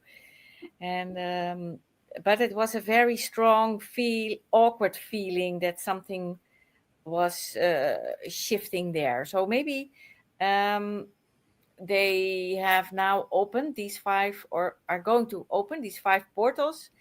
So maybe this is, I saw that as a panic action to get additional additional focus on the religion, whereas on the other hand I felt it slip away. So that was my strong feeling on the religion.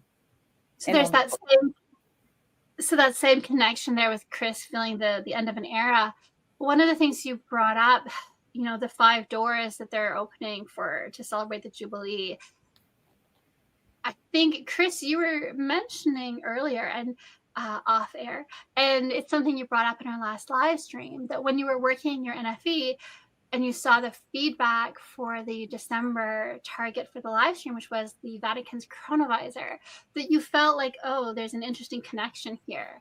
And I'm wondering, after doing a little bit more research after our live stream, I did find that the book of Revelations, chapters 16 through to 18, seem to be referenced in the data from the chronovisor sessions.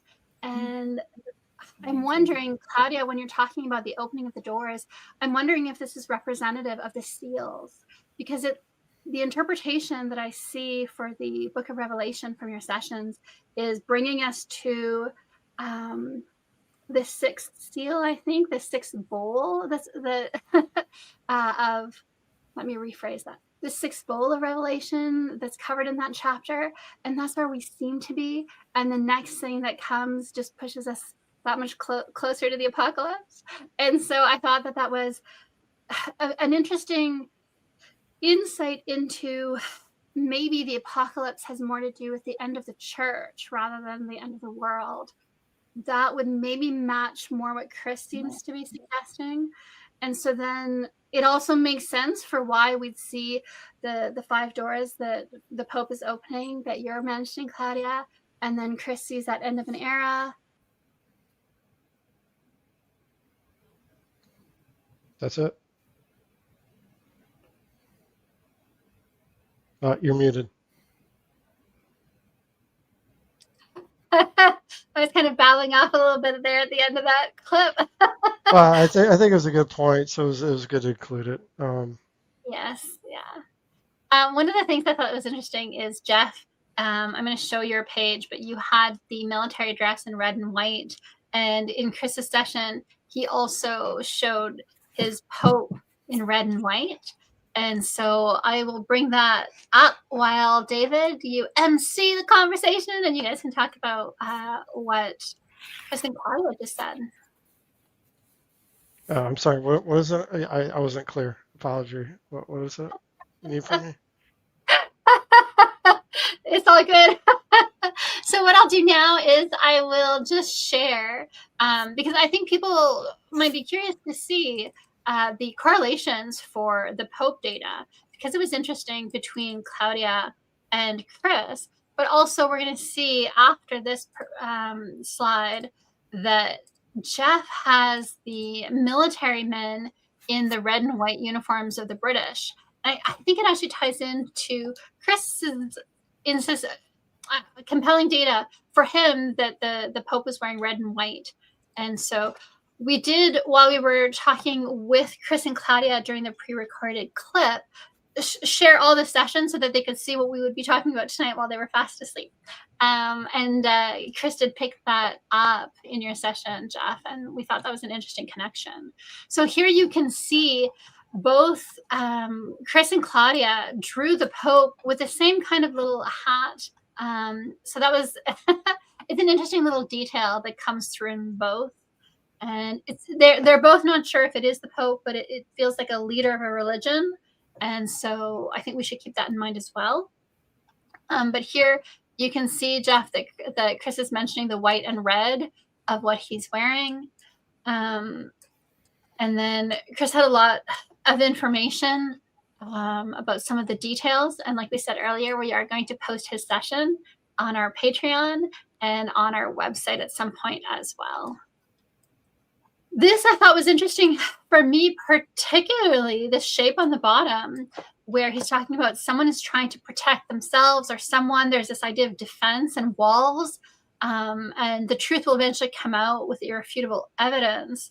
But still, this is the end of an era. And I saw this exact same shape in my session on future events. And I also had that sense of a wall and an influx, but for me, I saw it as an influx of people escaping catastrophes in the United States and just trying to pour into Canada and trying to pour through the wall, the defenses that at some point Canada's like, okay, we can't take all these American refugees. And so it's there's interesting tie-ins, I think, in some of the details across the sessions, but not enough on a meaning basis to really put the two together. And so that's a strange, I think, aspect. So let me show you Jeff. I have to remove this first. Let me grab my little mouse. And while you're doing that, Audrey Dixon mentions that the apocalypse means removing the veil in Greek, which was yes. And one of the things we were talking about with Chris and Claudia was that idea that the apocalypse, the revelation, the revealing or removing of the veil, it's not necessarily for a worldwide event or audience or peoples. It could just be for the church itself or for those who follow the Bible. It's an interesting perspective, I think, that kind of came up. Jeff, do you want to say a few things? I mean, it's a very small detail, but it is a little bit interesting that you had the idea that Britain would go to war today wearing these old uniforms from the past that were red and white. It's an odd detail. So yes, it is. Okay, so let's talk about so there's 2 pages to this, and of all of my near future events, this is the one that I mentally keep coming back to almost daily. Okay. And what does that mean to me? That means to me one of 2 things. This is something very likely to happen as I wrote it down, or I got something wrong and I'm supposed to look at it and see, what did I get wrong? I misinterpreted this in some way. And I've tried going back to this and getting a different interpretation and didn't really get anything out of it. But I think the Pope interpretation, so basically the gist of this, if you take the British and the military aspect of it out of it, it started with redcoats. So redcoats, I immediately made the association with Britain. Maybe that's incorrect. But somebody was basically going to make some sort of show of force and then be humiliated and be essentially taken over. That's yeah. Go ahead. Well, that fits with Chris's idea that the church goes through this huge scandal and humiliation because they tried to keep something secret for decades or longer, and it comes out and people find out, and it's a big destruction of the faith in the church.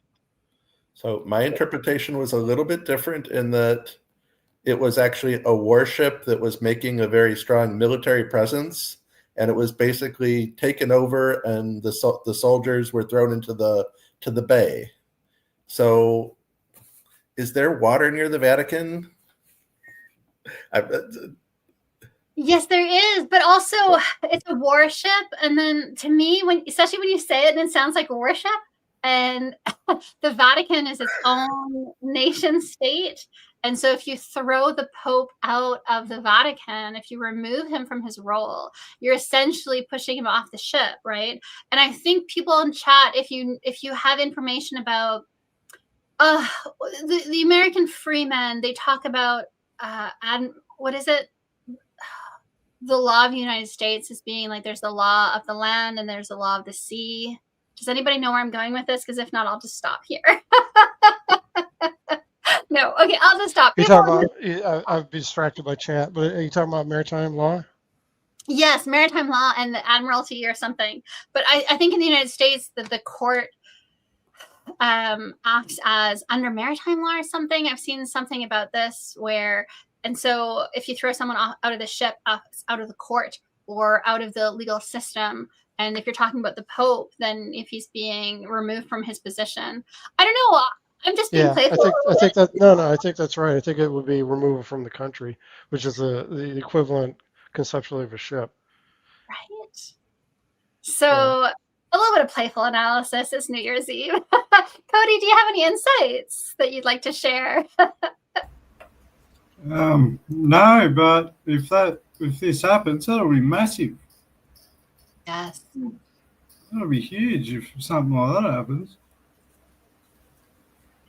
And wasn't now the Father Malachi predictions? He was an Irish priest who predicted all the different popes that would come. And if I'm not mistaken, this is supposed to be the last pope. And I think that fits in with this data of this something that is so traumatic and impactful for the church that it destroys the faith in the Pope. He's removed, but they don't have a strong successor. And so it could damage the church itself. And so I don't know. So Jeff, I'm not saying that your data necessarily pertains to this, but I saw some interesting links and I just thought it was a nice segue to kind of talk about your data here. I'm definitely open to interpretation, most certainly. And so I'm going to maybe talk about, shall I do the medical? I'll talk about my medical event because I brought it up, or I could do my overview of the year. I'll do a little bit about my medical event, and then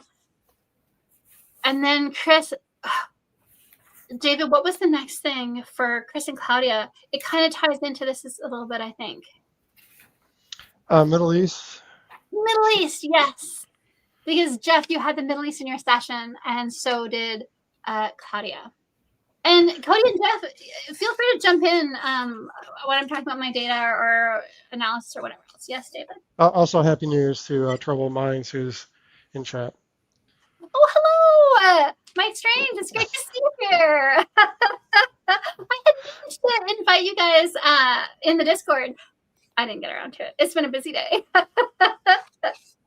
But we're very glad to have you here. So for the audience, Michael Strange from Troubled Minds, he participated in our little mini conference event on December 8th that you can see in the live stream link here on our channel.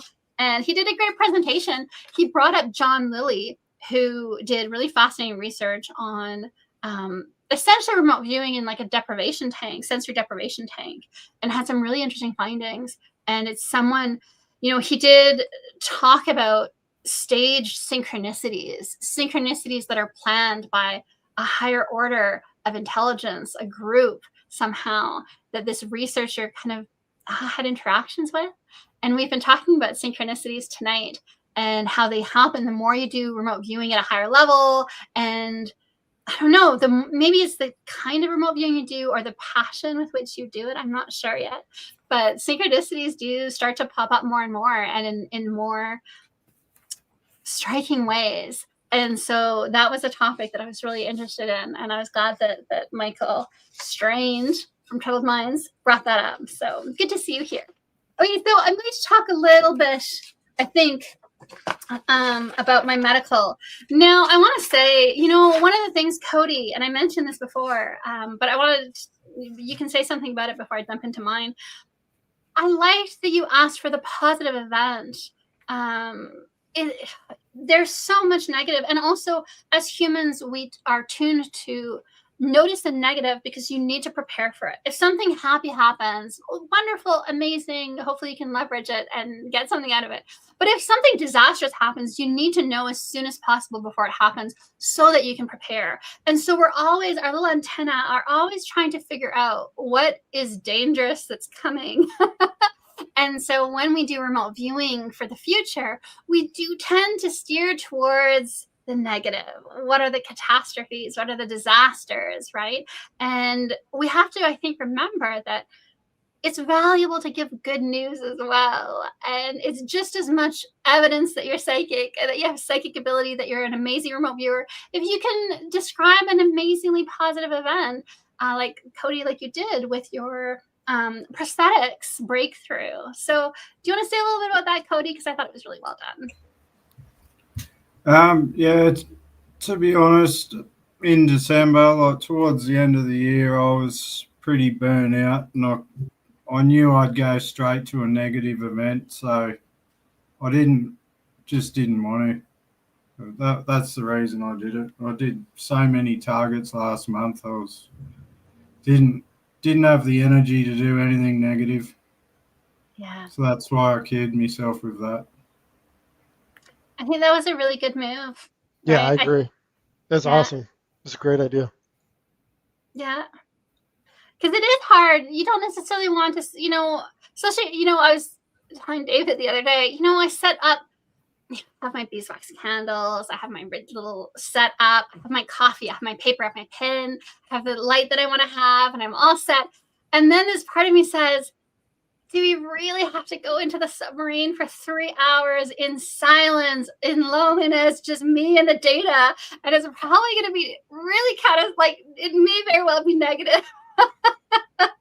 Right? And I think that's part of it, because when you're going into that depth, you're alone with the data. And once you're into the data, it's fine because you're so I don't know, caught up in it and curious. And so you kind of, you're probing and you're finding all these things out, and it's fascinating. But I think those first 10 minutes of the silence, the loneliness, I don't know, there's part of that sometimes, like you said, when you're kind of burnt out of remote viewing and you're like, I don't want to go back into the submarine. I don't want to see the things.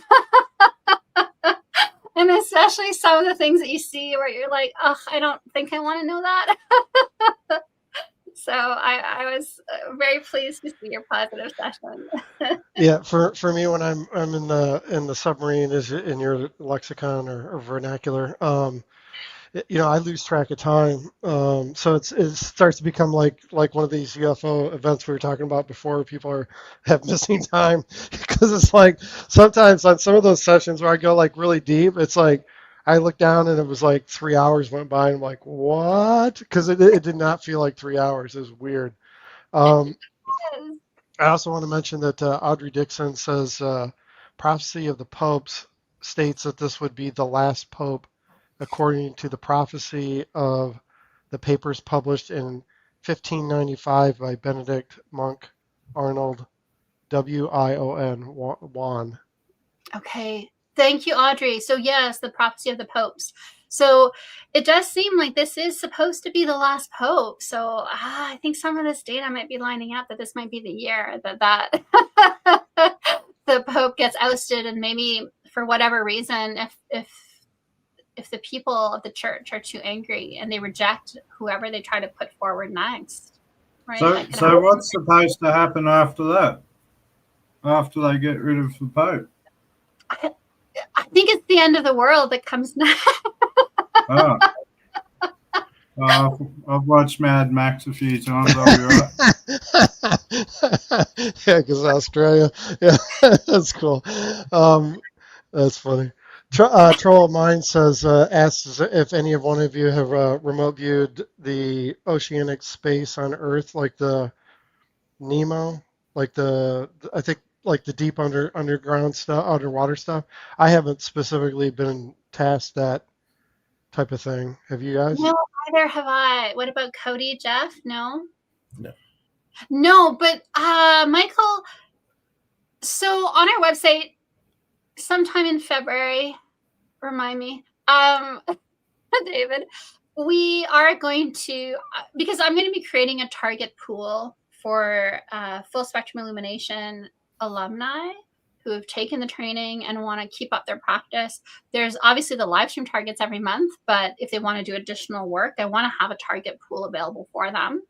And I would also like to include in those targets suggested by the public, not just by, other remote viewers. Or I think it would be interesting because, that's a topic that's interesting and that I haven't seen anyone else kind of bring up, and it would make for really good sessions. So definitely keep an eye out for that and contribute it, because I think that's a good one.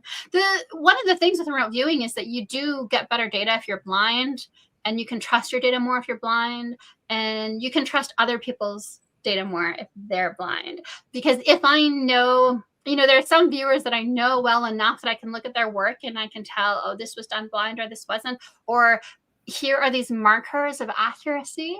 And so whether they had a sense of what it was that they were working on or not, I can see those markers and say, I trust this data. But if I don't know the viewer's work well enough to be able to establish that benchmark of accuracy, and I know that they were not blind,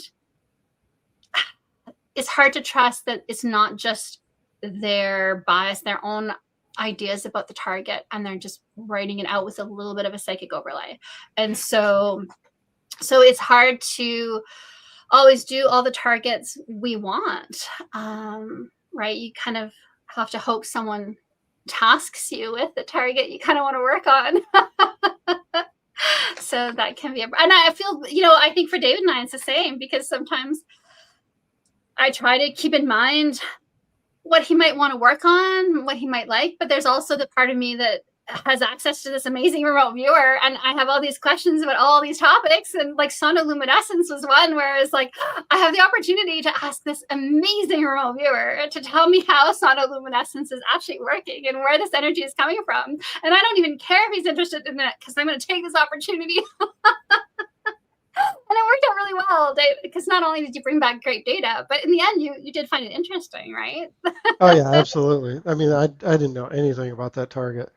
I had no clue. When you showed, when it was like, oh, it's called a star in a jar, I'm like, oh, this is got to be some fringe science thing. And it was like, no, it's like legit science. And I was just like, this is madness. Like, I never heard of such a thing. Yeah, so that was really cool. Yeah, and that was a good one, right? Where I know that a previous trainer used to always, I consider it threatening. He would threaten, but he thought he was promising to, but he would always threaten to give us a target of like a Neanderthal man or Homo erectus, like a hominid human, a caveman, essentially. He wanted to know, like, describe the caveman. And I always took it as a threat. Like, I promise I'll be good if you don't make me describe a caveman, a day in the life of a caveman. But David, you tasked me with the Homo floresiensis, and that was the most profound session I've ever worked. And the data that came out of it was very much, it changed me, and it changed how I understand what's happening and what's coming, and a lot of different things about how things work for consciousness. And so it's again, you know, you have to trust that synchronicity and working with good people will lead you to get the right targets. The right targets will come to you. But it does help if people in chat submit their ideas to our website when that slot opens up. And so, okay, so we're going to talk about really negative, and then we'll try to shift back to more focusing more on the positive stuff. But I did see a pox, a bird flu, a chicken pox that came through. I saw all these white chickens being slaughtered en masse. And this was the one, and I think I mentioned this the other day, but I don't know if it was in the Chris and Claudia or if it was in the live stream. I started coughing and the pain at my throat, and I couldn't stop coughing. And it was really a vivid experience when I was probing for what is this illness, and how bad does it get? Jeff, did you want to say something? No, it was just moving my screen a little bit. But so I really did, you know, a pox on all your houses, can't stop coughing, fever, deathly ill, pallor, something about paleness or pallid, something. I did see more girls get it than men. I saw college girls as maybe a very susceptible target for this illness. I saw, in terms of how bad it gets, you know, it was interesting because on the one hand, I got words like wiped out, wipes out, decimated. But when I probed for decimated, because I was like, what is, you know, okay, but that's very vague, decimated. Deci is only 10%. So I'm like, if it's only killing 10%, that would still be horrific, but it's not a 90% kill rate. I did see India and Southeast Asia being more badly hit, but that the American news would make Americans feel like they're the worst hit in the world. But in actuality, it'd be India and like Southwest China. I saw it spreading within different countries as though it were seeded, and the word seeded came through with a lot of emphasis. So that's a weird thing for a natural pandemic. So I did probe for, because I'm Canadian, how many deaths in Canada. And this, again, because I was doing 100,000 billion pages of future event predictions and trying to get them all done in the span of a very short time, I couldn't probe for the amount of detail that I would have liked to, but I did probe, and just 3 out of 10, 3 out of 100, 30 out of 100. Again, it's that idea of the 3 out of 10 when that came through. My first reaction was 30%. That's insane. That's crazy. That's going to be catastrophic. So then I was like, is it 3 out of 100?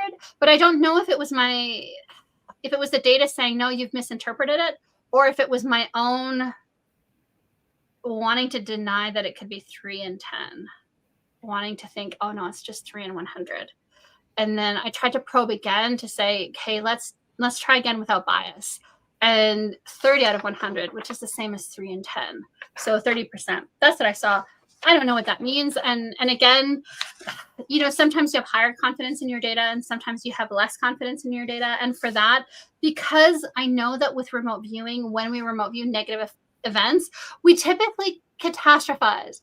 So people see a little volcano, but in the remote viewing data, it's going to be, there's a huge volcano, it destroys the world. And then in actuality, it's like, oh, it's a 7.8, right? Or you see flooding and the world is flooding and everyone has to get on the ark, but really it's just massive floods in certain areas of certain countries that are prone to flooding. So I always do have to take into account that there's probably some catastrophizing, and especially because of my personality, it's very likely. One of the things that I did see, so about the pox, the chicken pox or the bird flu, the duck flu, it came through as ducks as well. Information that I think maybe is useful to share. And like I said, I'll put my data up on the website at some point soon. But it's something about the children. At some point, I started wondering if the white chickens that I saw were white children. Some innocence needing protection, white being, seeing as innocent, and just the little children.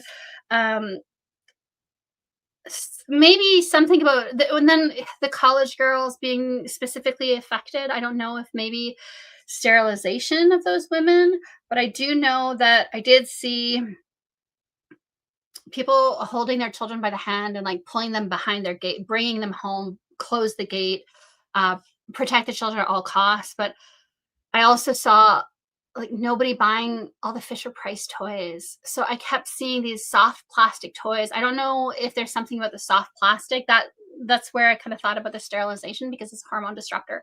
But I did see something about soft plastic toys and nobody's buying them. And Fisher-Price, nobody's buying the Fisher-Price toys anymore. And so I kind of think if you're not having a lot of children, or if something's happening and children are very sick, then you're not buying toys for them. So that's super depressing. But the good thing, and also probably, I'm not saying that this is super likely to occur. Like I said, it could just be catastrophizing.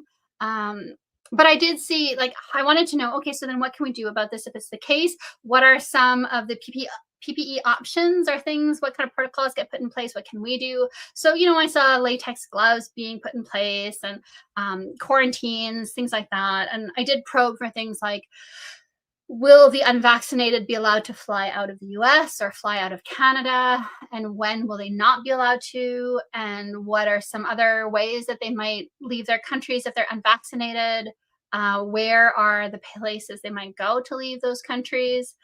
So I do have information about that I'll be posting.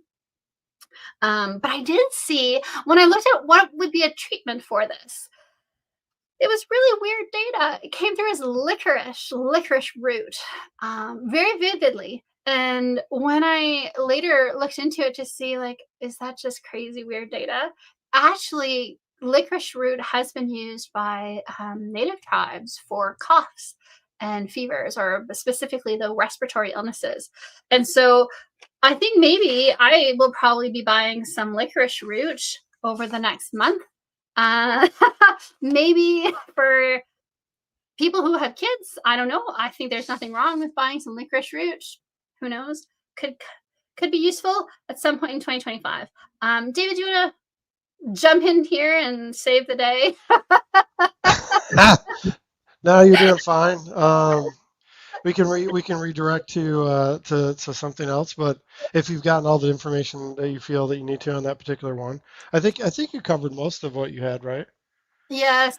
Yeah, I think more of what I'm wanting to share for tonight. Yeah, I think I wasn't sure about sharing the children thing, but I just thought it's out there, and then people can decide if they want to see more or not. But at least with the rest is good. But it's gonna be posted, because you got a lot more. Sasha gets like 1 million pages of detail, so like I'm just saying, like, for people who are like, hey, this particular thing, whatever it is that she's talking about at any point in time is interesting to you, you go look at her session work, which will be available.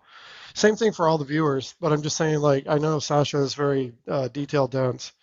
So was there anything else on those that you want to highlight? Not in the medical, so we can talk about something else for a little bit, and then we can come back to other things. But I did see that. I did see a timeline for that, and it's sooner rather than later. So just So the first half of the year. Yes. Yeah. Speaking of medical, I think Claudia had something about shooting crocodiles. Oh, yeah. Yes, she did. She saw flooding and all these crocodiles getting out. And then the police, or I don't know who, the authorities, they can't catch all the crocodiles. So they end up just shooting them in the streets. Yeah, this is in Florida. Yeah. That there's a bunch of people that are upset and about that kind of thing happening. Like cruelty to animals, that they're flooded and they're everywhere causing mayhem. And it's like if it's going to happen, it will probably happen in the U.S. because there's like 1 million guns. So it's like if the crocodiles are all over the place and they're not supposed to be there, people are like, just shoot them, you know. And also the idea of like people protesting the cruelty of shooting crocodiles that are in people's backyards. I think that would necessarily maybe be more of a Florida thing than an Australian thing. Cody, what do you think? Do you want to weigh in? If they get into pools and that, yeah, they normally just catch them and move them on. Do they? They trap them? Imagine they shoot them all. Depends, yeah. I suppose. If there's thousands of them, it's probably easier to do that and catch them all. I kind of imagine Australians would be a little bit more chill, a little bit more relaxed about it. They'd kind of be like, there's some crocodiles in the swimming pool. We should probably take care of it. Just pick it up and throw it in the neighbour's yard. They can deal with it. Right? Also, I don't imagine very many Australians would be protesting if there were so many that they were snapping up the pets and the children and being like, oh, don't hurt the crocodiles. That was a really funny little detail in Claudia's session. David, did you want to share what was the Middle East? Do you have a clip for that, or are we just sharing? Yes. Wonderful. And then Jeff, I think, can talk about his. Yes, his Middle East. I'm getting a little bit of paper. Hopefully chat is with me. How are you guys doing, Jeff and Cody? Yeah, good.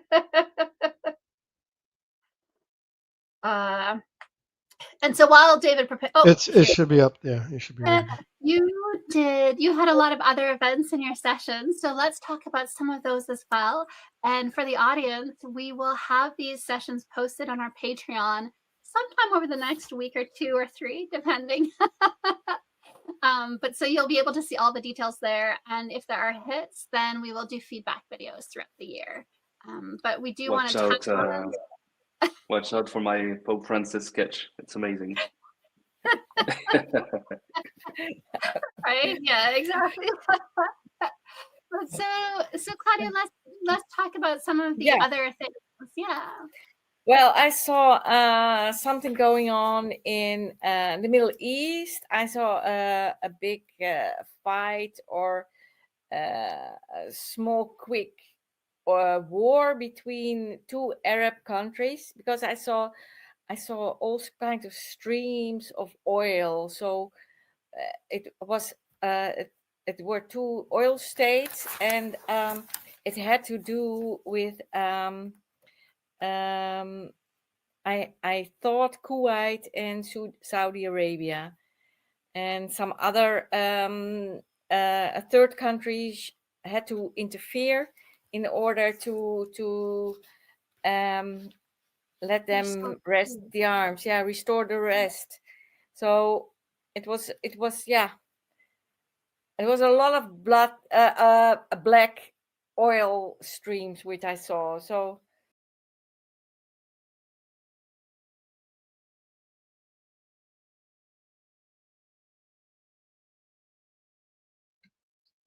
good, thank you, David. So there are other connections, but that's the main point. And so I'm going to screen share, and Jeff, maybe you can talk to us about your data from the Middle Eastern conflict and see how maybe there's a tie-in to Claudia's. Okay, you're screen sharing? I am in the process.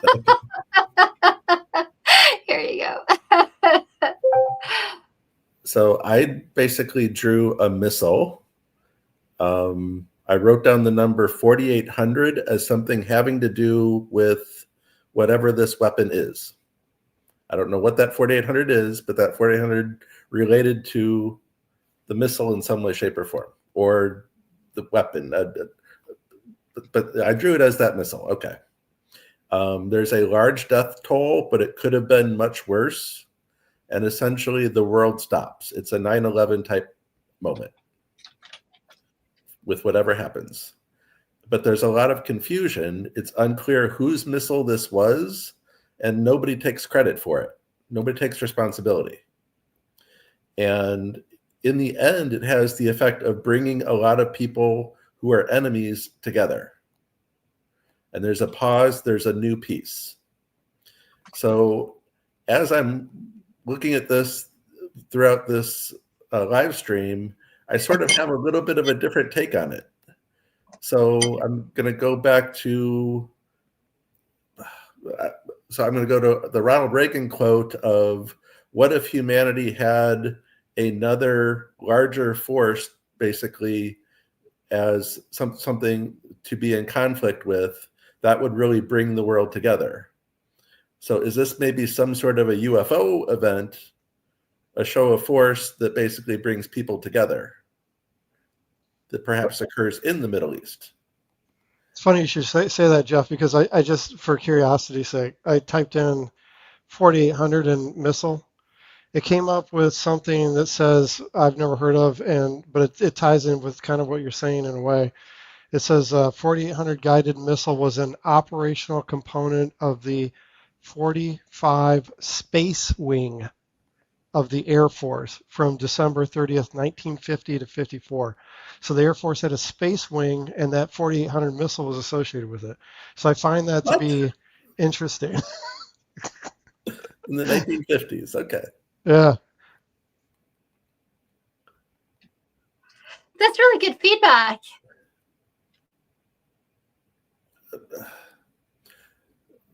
But in a sense, some negative event that brings the world together, that ends up being positive in the end. That's, and it's interesting because on one of my pages, that was for data, personal data, so data that I won't be putting in the public. As soon as I saw it on your session here, I was like, what is this link? And I haven't figured out what the link is yet. But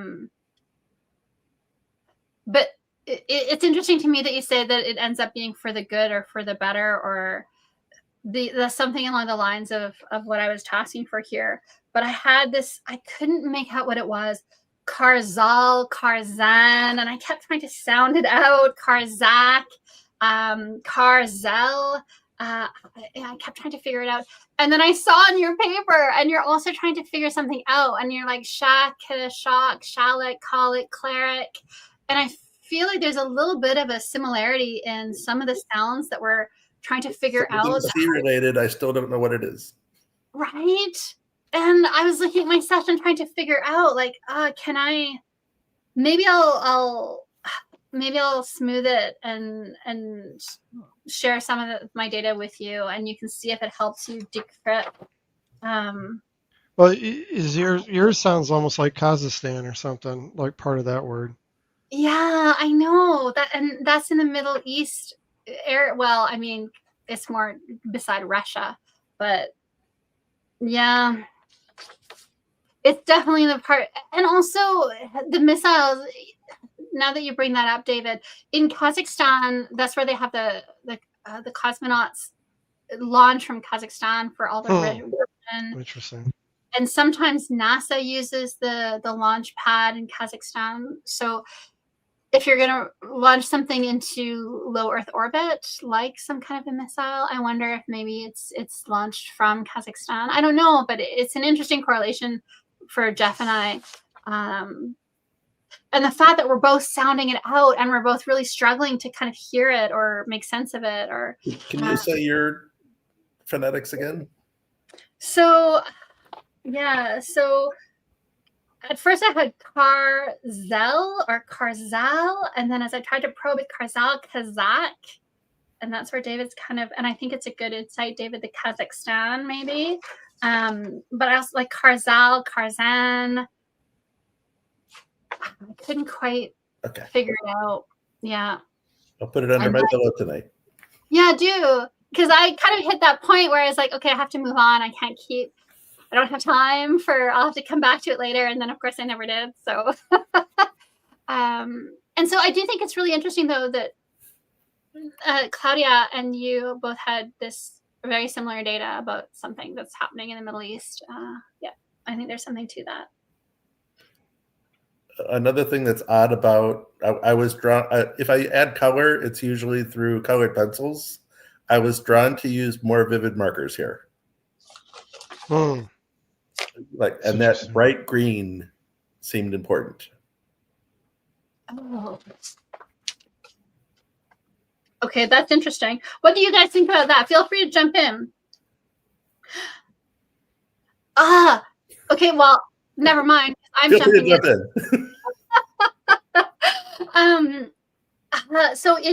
I was looking for something positive in relation to this, and I have Karzan written down, still trying to figure it out, and right underneath I wrote for money, and I didn't have time to figure out like what.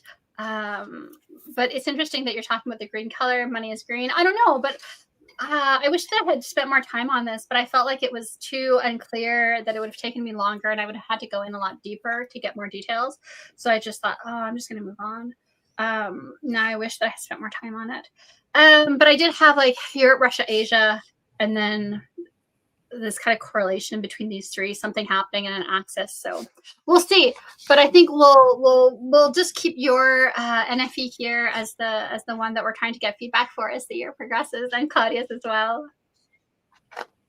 So in relation to this, when I was looking at so many papers, when I was looking at the significant events for the year to come, so in the spring, I have the duck flu, bird flu, not niceness. And then for the summer, it was interesting because I had a strong sense of the draft or conscription, and it came through as like, first it came through as cards or casino, like a really big gamble, and then that kind of shifted to bingo because luck is involved somehow and numbers are involved, and I could really feel like the bingo, the ratio, the rates, and then it kind of clicked like, no, I'm trying to tell you about the draft. And I was, now I understand.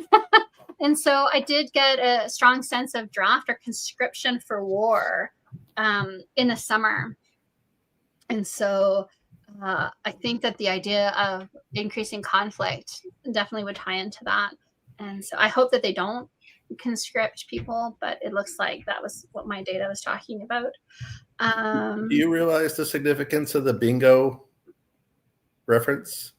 No.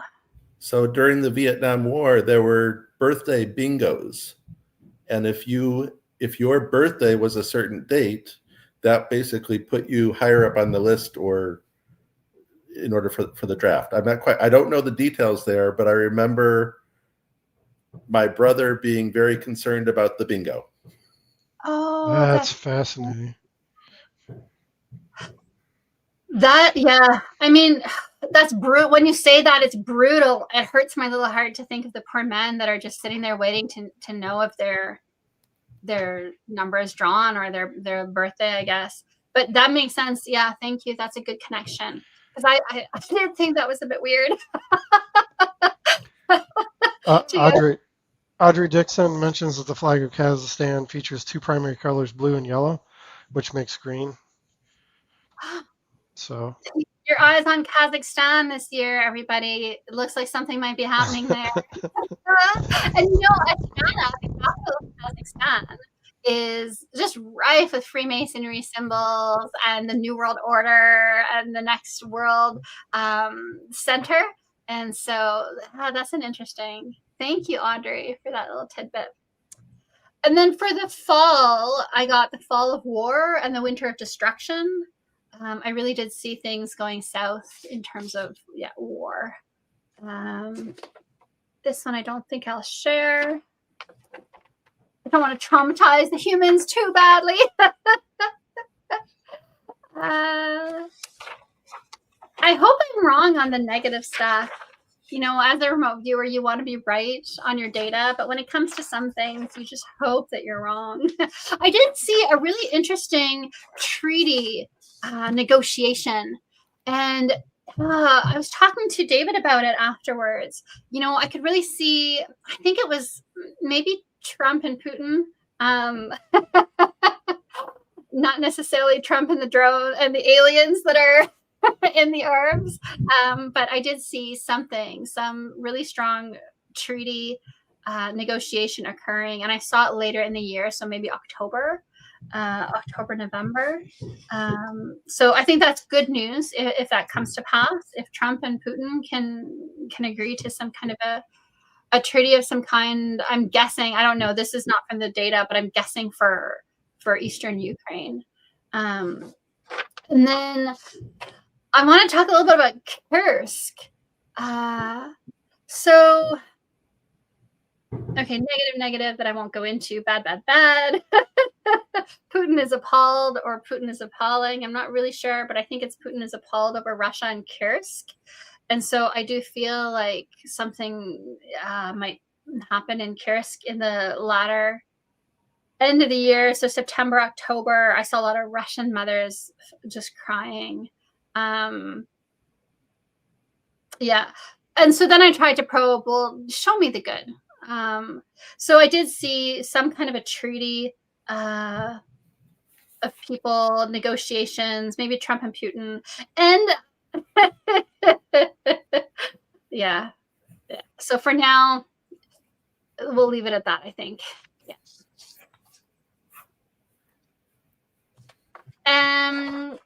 And then David, do we want to cover something else? Basically the only things I kind of have left that maybe I'll share.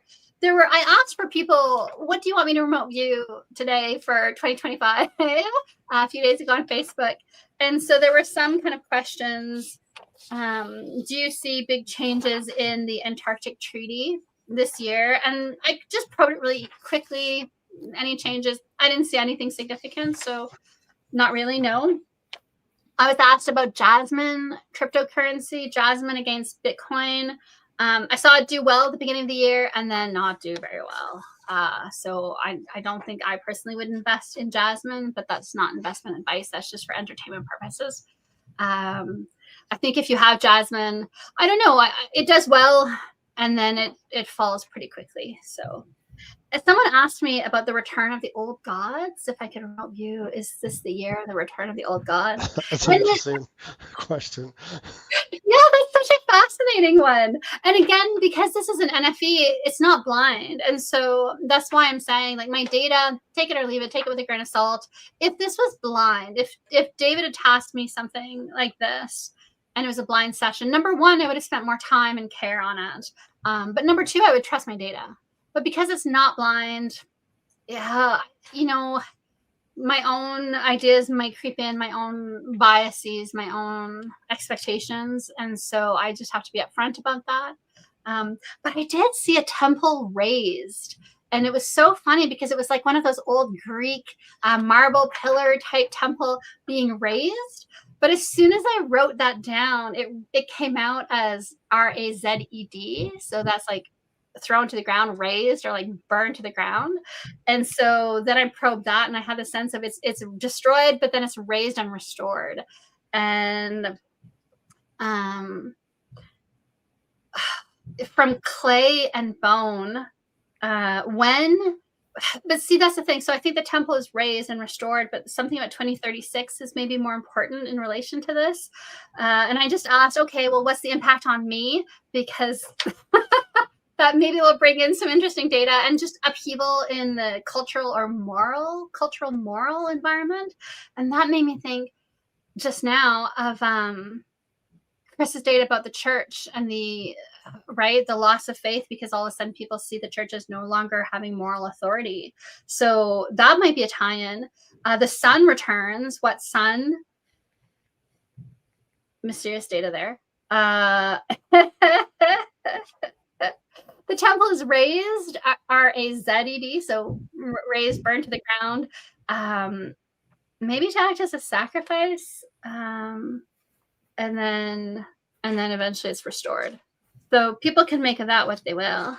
I did, it was interesting because, I probed ETH and Bitcoin, and again, a lot of things I think maybe are happening in the end of the year that are not good. And then again, like even for Bitcoin, I realized like I'm probing for Bitcoin against USD, but if the US dollar loses a lot of value, then what does it mean if Bitcoin holds on to some value, or if it dips a little bit, but if the dollar goes down to nearly nothing, then if Bitcoin is worth a lot of US dollars, but the US dollar is worth nothing, then maybe Bitcoin is not that strong. I did want to say, maybe as a last point, because I think I've talked too much, but I did see again and again and again and again the southeastern portion of the United States having a really, really rough year from beginning to end. Power outages, blackouts, huddled masses. I saw that as being more susceptible to the bird flu, the pox, whatever it is, the pox, the duck pox. And that's where I saw people from that area trying to escape, moving north, trying to get into Canada, and that causing other kind of issues. But it just kept coming through, and then it kept kind of interfering in other sessions that are other pages that I was doing on different topics. The third of the United States, a third of the stars fall from the sky, and that being the United States stars on the flag, right? Like I kept getting this imagery of 1/3 of the US falling into darkness, into illness, into destruction, and the rapid population loss. When I asked for show me the aftermath on December 2026, I just saw rapid population loss. Yeah, and so again, hoping we're wrong, hoping I'm wrong, hoping the data is an exaggeration or a hyperbole, or just that catastrophism kicking in. But I definitely did see that the third of the United States, so, and east of the fault line, I have it somewhere in my pages here, but east of Madrid. The Madrid fault line, yeah, that seems to be the separation. So it involves Texas, it involves Florida, involves all that side of the US. So something to think about.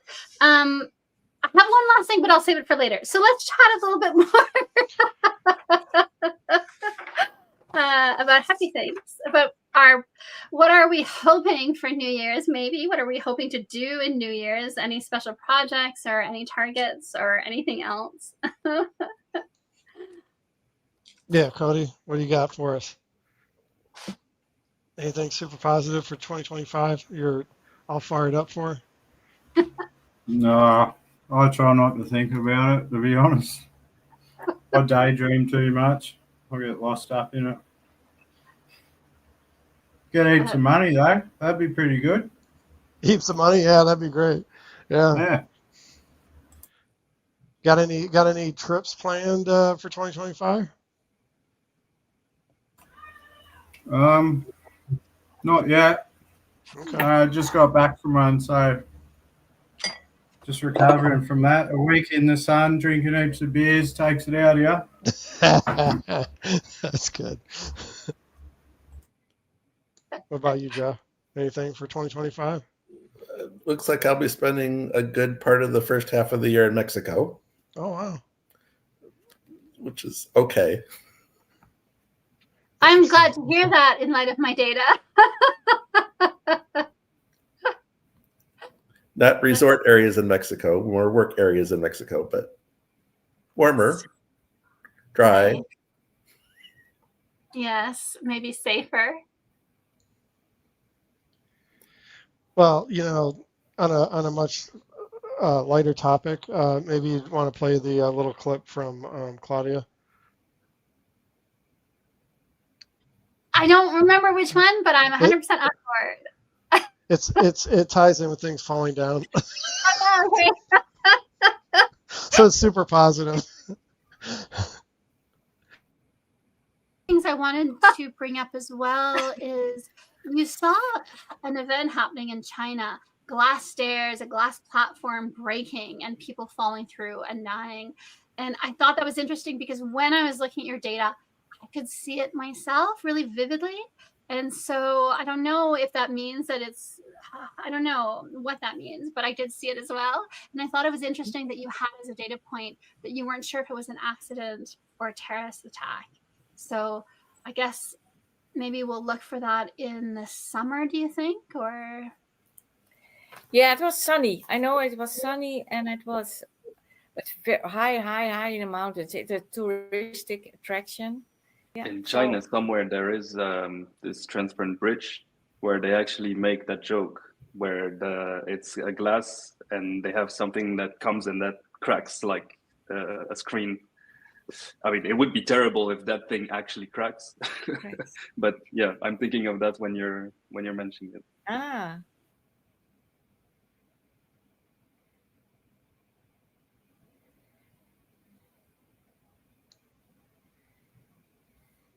Oh, that's the one that is fake shattering.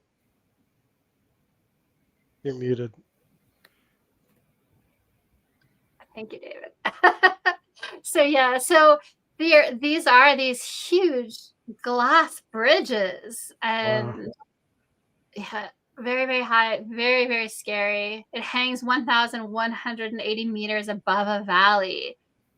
I don't know. I think people are crazy to walk along that when it's made of glass, especially now that Claudia is saying one of these might collapse, and maybe not by accident. That was interesting as well. She also had data about the undersea cables being cut in her session, and I think. Do you remember, David? I think it was in the Atlantic, wasn't it? It was due to a volcano for the Ring of Fire, caused water surges that affected boats, and the That was Golden Gate Bridge collapsed. Yes, that was the Golden Gate Bridge. It was a separate piece of data, I think, but yes, she did see huge waves, devastation of boats and the coastline. And she did see San Francisco, the Golden Gate Bridge maybe collapsing. And it's interesting because now earlier today I saw all these boats being destroyed by anomalous waves, and I think it was, if anyone knows if that was the East Coast or the West Coast, it would be good to know. Mm-hmm. So that was happy, hyper, positive, maybe not so much news, but. What about you, Jeff? Did you have any more NFEs? So I did have two more. Okay. One, I wonder how much it ties in with Sasha's 30% population loss. Oh, that sounds wonderful. So, Which one? Actually, you were on it to begin with. So, okay. A new baby boom. Things are looking up. Is this what happens after 30% of the people die? Fertility increases. Interesting. That's dark. A little bit, okay. Yeah, that's dark, but it is interesting. So when I probed for what causes this, it was the machine. No noise, no heat. So is there some sort of energy making device, free energy device that basically paints a bright, compelling future and makes people want to have babies? I don't know. That's so positive. Oh, that's interesting. So because free energy would change everything. Something that's more energy efficient kind of solution. Yeah. Oh, and David, we were talking about this in relation to some of my data. Do you remember? It's not triggering me. What specifically? What tangent? About the effects of the free energy and what that would have and what that would do. Can you? It'll come to me anyway. I can't remember the details of it right now, but it tied into something, and I'd like to go see if my sketch in any way pulls me to Jeff, to your data here. Because Sorry, go ahead. well, just Jeff, I think this was good that you probed. That was a good question to ask from that data about the fertility, to ask what it is that changes, that everyone all of a sudden has a reason to make babies. I thought that was really good. I agree with that. Audrey just mentioned that Santa Cruz areas where the boats were damaged, and they lost part of their boardwalk from waves. Well, maybe don't be driving across the Golden Gate Bridge in San Francisco in the next little while if you can avoid it, because Claudia saw that collapsing under massive waves. So, and she saw a lot of boats being destroyed. So I think maybe that was good data. And I do want to say, 20 minutes later, happy New Year to the people in central Canada, the United States, because it's now after midnight. So, and then Jeff, do you want to? There was something. Do you want to talk about? So one more. So the first, on the left-hand side there was the first thing I drew, and then the crystal lattice is basically a blow-up of whatever that is. But lattice being the word of 2025, having a slang meaning, having a mathematical meaning, chemistry, power, and communication. So the word lattice will be showing up in lots of ways in 2025. I wonder if that ties into Elon Musk, because he is also talking about giving direct to cell phone access to his Starlink, starting in Ukraine, but then moving outwards so that people don't have to go through other providers. They can just directly hook up through Starlink. If the undersea cables were cut, then his solution would be an alternative as well. Yes. How much are undersea cables really used anymore? Is that really a thing?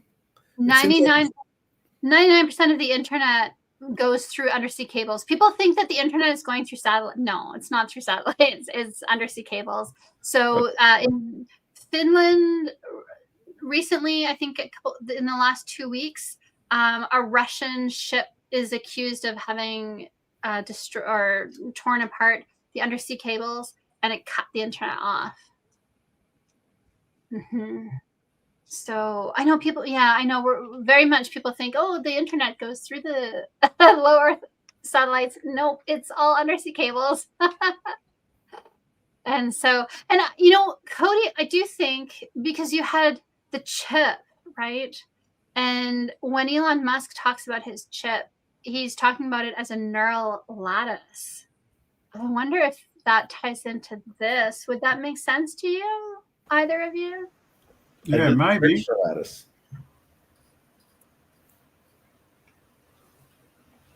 I'm just wondering if that's could be something to do with the two businesses joining together or something. Or that might be a communications network. Yes. Yeah, that would make sense as well. Yeah, but I think it would fit with your prosthetics. He calls it lace, but also lattice, doesn't he, David? No, I don't know. I haven't really kept up on Neuralink. Okay. But I think there might be a connection there, and especially, Jeff, because you had Elon Musk demanding to be seen by you in your session. Or it could have something to do with crocheting. That's what the internet's telling me.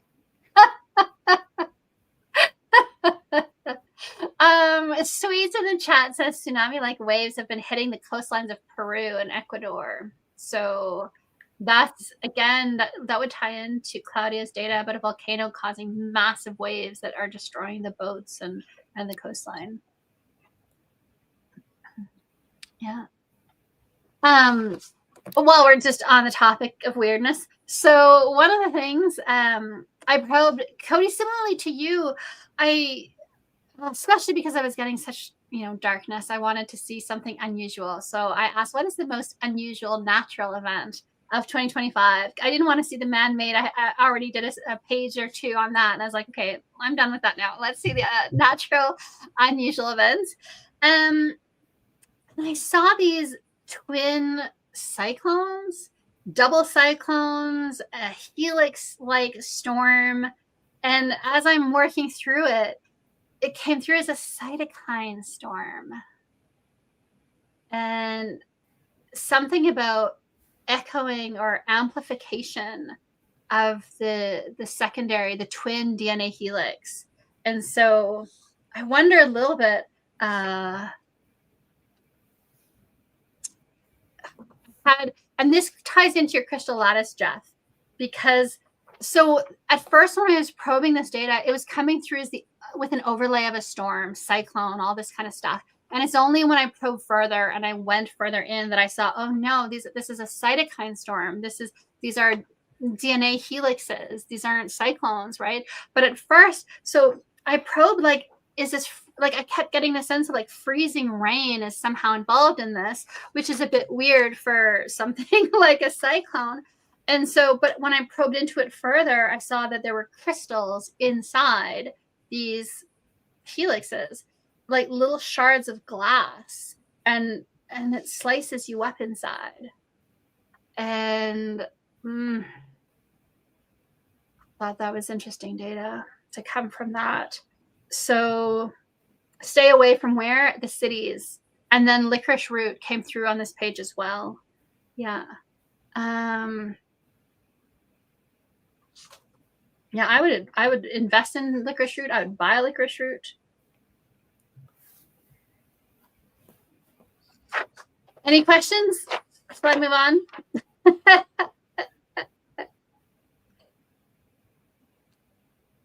Elon Musk, well, Musk Incorporated has a patent on an antenna aperture lattice. I don't know what that means. It's a group of antennas put together in a very small space. Interesting. And is that to put into the human body? Yes. Don't know. Oh, interesting. So it's like a miniaturized array of antennas. Yes. That's interesting. But maybe Cody's interpretation is that this is a very positive step forward into helping people who need leg and arm replacements. That would be a good thing. Yeah, I have other data, but Well, go ahead. What is it? I don't know. I think suffice to say, I do think it's going to be a tough year. I do think for a lot of different reasons. I think some of this maybe we'll do separate video for it because it's New Year's. We want to be excited. And again, I think the idea of this is to not be afraid and not take the information and then, I don't know, shut yourself into your home and be fearful. I think you be prepared. Prepare yourself for different options for what might happen. Well, I'm preparing for the Crocs so I can deal with them appropriately. What happens if you feed crocodiles licorice? I don't know.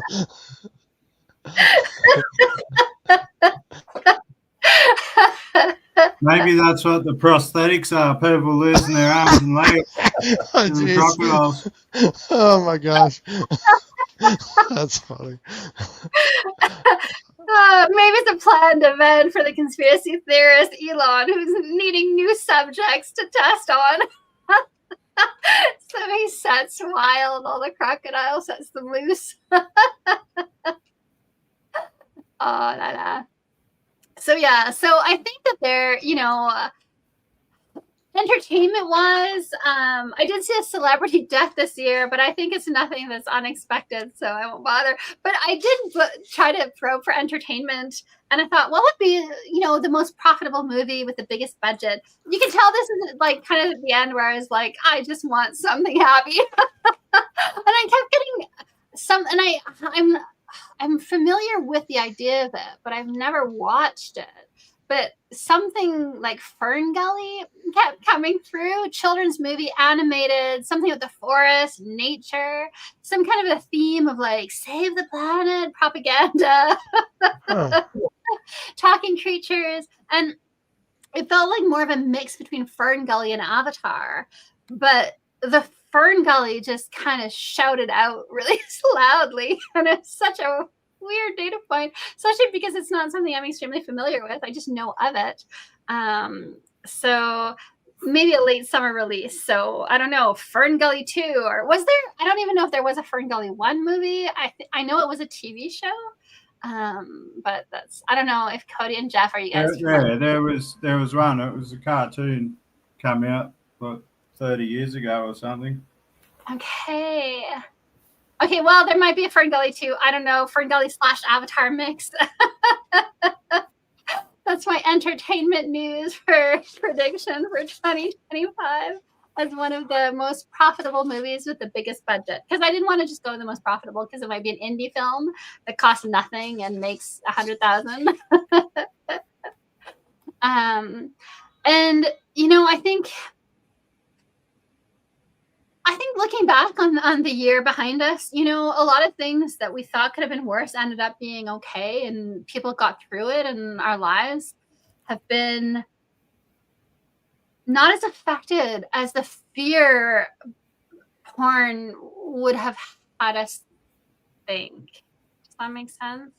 So I think there was a lot of fear porn. And that's why tonight I'm like, I don't want to really share all of my data, because I don't want to contribute to the fear porn, because I am aware that you do tend to get, more catastrophized data when you're remote viewing. But at the same time, if the data stream wants to get a warning out to people, it's going to use remote viewers to do that. So there's always that balance of how much do I share, and how do I share it? But I think that comes to you as a remote viewer to probe. Like Jeff, you're probing, okay, well, what causes the change? Or Cody, you're actually tossing yourself with, okay, give me something positive that I can focus on.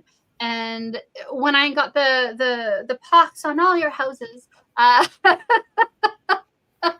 I probed for, okay, and actually this is David, inspired by David, but I've got the data for what is the treatment, what can we do about this, right? And also even just like, where do we go, where is safe, or things like that. So I think that kind of thing is important to focus on, and it's better to tell people, maybe if you start coughing, maybe have some licorice root around, right? That's probably better than to say everybody's going to die in a pandemic, which they're not going to, and they never do. And even if there is some kind of a horrible high death rate illness, there are always going to be survivors. And look at Jeff's data that says it just clears the way for a new optimism for bigger families. But I do think, I think we have to temper it. I think last year, a lot of people put out a lot of disastrous predictions for 2024. Riots about the election, people are going to be dying in the streets, and there are going to be huge events that destroy the United States, and natural events and man-made events, and the dollar is going to zero, and people were afraid. And it was a pretty nice little year, 2024. It wasn't the worst year, it wasn't the best year, but it was an okay year, and we're all here, and I think we've all progressed in our remote viewing ability. And I know for David and I, Mint, we're working on this endeavor, and we're seeing progress.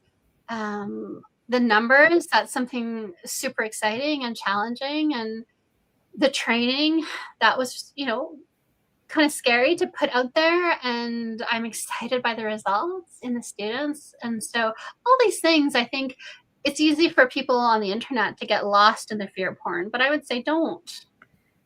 Right? David, do you want to weigh in? I'm so tired now.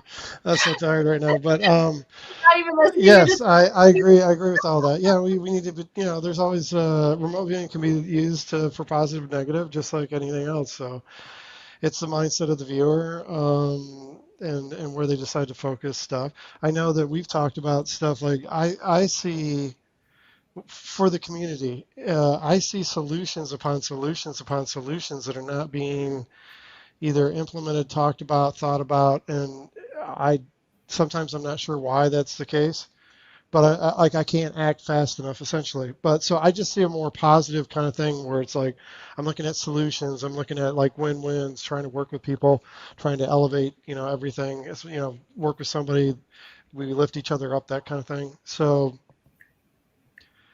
yeah, it depends on the person, I guess, but I am very grateful for all the viewers who submitted work for the NFEs. I really appreciate that. I think everybody did a great job.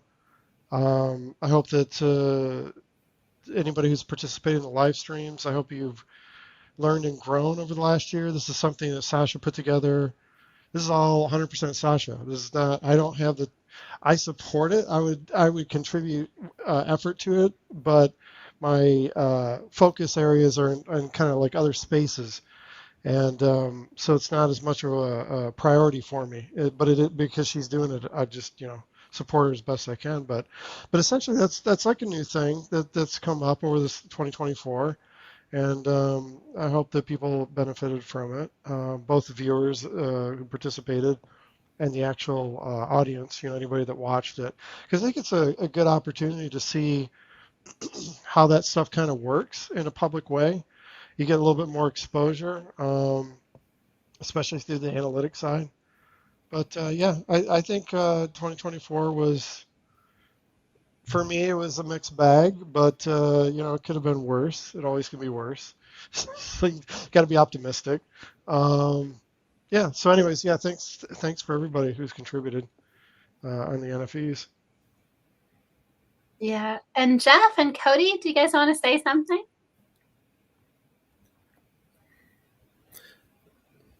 Sure. Okay. The song "Under Pressure," which was a co-effort between Queen and David Bowie. David Bowie insisted upon a certain way that song was put together. So basically, he went into a soundproof booth and recorded sounds in his version of the lyrics, and then, oh my God, drawing a blank. Who was the lead singer of Queen? Freddie Mercury. Yeah. Again, went into a soundproof booth, independently recorded his lyrics, and then they mixed them together after the fact. I'm just amazed at the way this group's data supports each other when all combined together, and especially with Sasha's amazing analysis. I was wondering, could we actually do something in that Freddie Mercury, David Bowie standpoint where we actually team up and one person does the even pages and one person does the odd pages and then combine the sessions together? That would be amazing. Yeah, this is the kind of thing, like it's a wild idea, right? But to me, I like that kind of thinking, the innovation, of kind of thinking new thoughts, and because it leads you down new paths. Like you might try that and find something really interesting comes out of that, right? And that you never expected, and that leads you further down the path. So, yeah, that's really interesting. And one maybe manifestation of that, I think, that I did sneak into the live stream this year, on more than one occasion, if I remember correctly, I took something from someone's session and I retasked it to someone else and said, tell me more about this from this other person's session. And they did. and it was so magnificent to see. And some of those things, I'm tentative sometimes to talk about in the live stream, right? For various reasons. But yeah, and I think that's kind of what you're talking about, Jeff. And a little bit, you're right, is that kind of two people working on one. But I think it would be an interesting idea for this coming year to do it a little bit more formally, where instead of doing it as a retask, maybe, yeah, somehow task it so that the two people are working on one session in a way. Because we have seen amazing coherence. I agree with you. It's spectacular to see. It's always magical when I look at a session and then I open the next one that comes in maybe the next day, and then there's just, I feel like I'm looking at the same session, just a continuation of it. Or like in the live stream, when I brought this up, you know, I get this session from Claudia with these frog eggs, and I'm like, I don't really know what to do with the eggs because they don't have anything to do with the target, but I trust, right? Because I know it came through, you know, with Claudia's data. I can kind of, I have a strong sense of it now. And I was like, this is a real data pattern, but I'm not sure what the meaning is yet, but she's pointing at something real. And as soon as Michael's session came in a few days later with the cosmic egg, I was like, oh, that makes sense. And then one of the other viewers submitted his, and he was talking about cosmic egg-like things, and it all starts tying together. It's just incredible to see and to witness. So definitely I have to think about how do we push that further in the coming year. Now we've seen it, we have it, it's happening. What can we do with it? So keep coming forward with the ideas, Jeff, because I think that yeah, we have an opportunity to do something with this. So let's take it. Thank you, Jeff. And Cody? Yeah, it's been fun. It's cool targets. It's definitely been out of my comfort zone doing these, but you know, you got to push through it. But yeah, thanks for the opportunities. Yes, I've seen some great work out of you, Cody, over the year. I feel like, yeah, I think I said this in the other live stream, but I do feel like looking at individuals' work from the beginning of the year to the end of the year, I believe I've seen everybody change. Like there's a measurable amount of change that I believe I can articulate. Like I can put together like a presentation and show it because I can see it. So yeah, I think it's wonderful to see that. And Jeff, I never knew anything about that song in terms of its origin. I like the song, I just never knew that. So thanks for sharing that, because I think that's fascinating. It's that cool kind of combination of creative talent that we're kind of working on here. Yeah, so Cody, thank you. I know you said you were kind of burnt out, so I really do appreciate that you did submit your NFE and that you submitted a positive one. That was really good, and a good one. You put the time in, and so we will be posting those sessions so people can look at them more closely. And Jeff, you know, one of the things I learned this year, the tasking, the wording of the tasking really matters, I think, with your results. There was one in particular, right, where I was like, I want very specifically no metaphors. I don't want any similar. You were so directly, it was so, your data was so tangible, and I saw that, like, you know, some viewers are more, like, I would consider myself, I don't know, maybe stubborn. I don't know what the word is. Well, we kind of do our own thing. We kind of find the data that we kind of want to explore. So the tasker can gently guide us, but at the end of the day, we're still going to kind of do what we want to do. And then some viewers are very amenable, and they'll say, you want me to go there? Okay, I'll go there. And they go right there, and they give you exactly what's there. And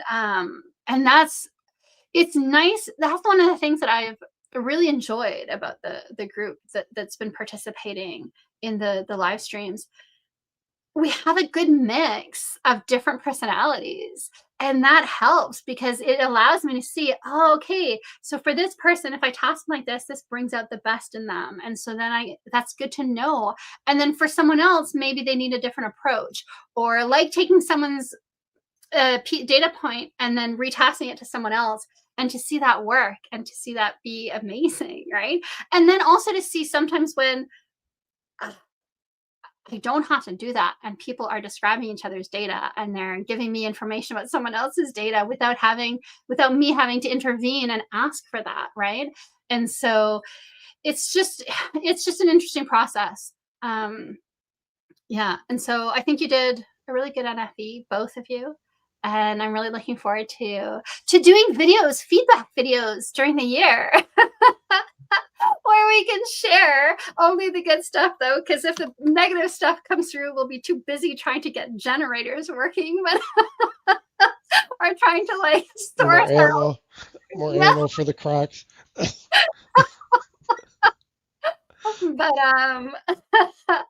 But otherwise, I think it'll be fun during the year. So I'm hoping the audience as well. If you see something here that you have insights into that you think, oh, I can help them figure out some of the deeper meaning here to help us know what it is we're looking for, please comment down below. Or you can send emails if it's more something you kind of want to keep more on the down low. But also if you see feedback, if some of these things come to pass, send us the articles, because that will help and it'll be good. On that note, I want to wish everyone such a happy new year. It's an exciting, we're at a change point. There's going to be a lot of change, I think. They're going to, change is hard, but it does afford new opportunities. And so it's been a good year in a lot of different ways. And I think if you have the positive attitude, I know that sounds really ridiculous, but it is, right? Like whether it's good or bad, what you bring to the table, how you interpret it, how you deal with it makes a difference. And if you're the cheerful person who just tries to keep everyone motivated and moving forward, that can be really valuable in any group. So I think that's something to kind of keep in mind. And on that note, unless anyone has anything else to say, I think I might close it off here. I think we might. And I want to thank Cody and Jeff for being here. And thank you to Chris and Claudia for the pre-recorded segment.